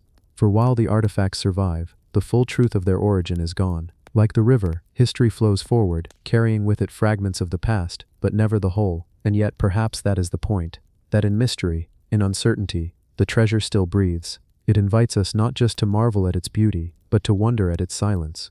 The golden griffins still stretch their wings, the votive figures still pray, the bracelets still shimmer with the light of devotion, and the Oxus still flows, carrying secrets that no hand may ever fully uncover. The treasure of the Oxus reminds us that gold is not merely wealth. It is memory, it is devotion, it is the fragile thread that ties us to those who came before, and those who will come after. And somewhere, beneath the sands of Central Asia, perhaps more waits to be found, another offering, another secret, another whisper of an empire that dreamed in gold,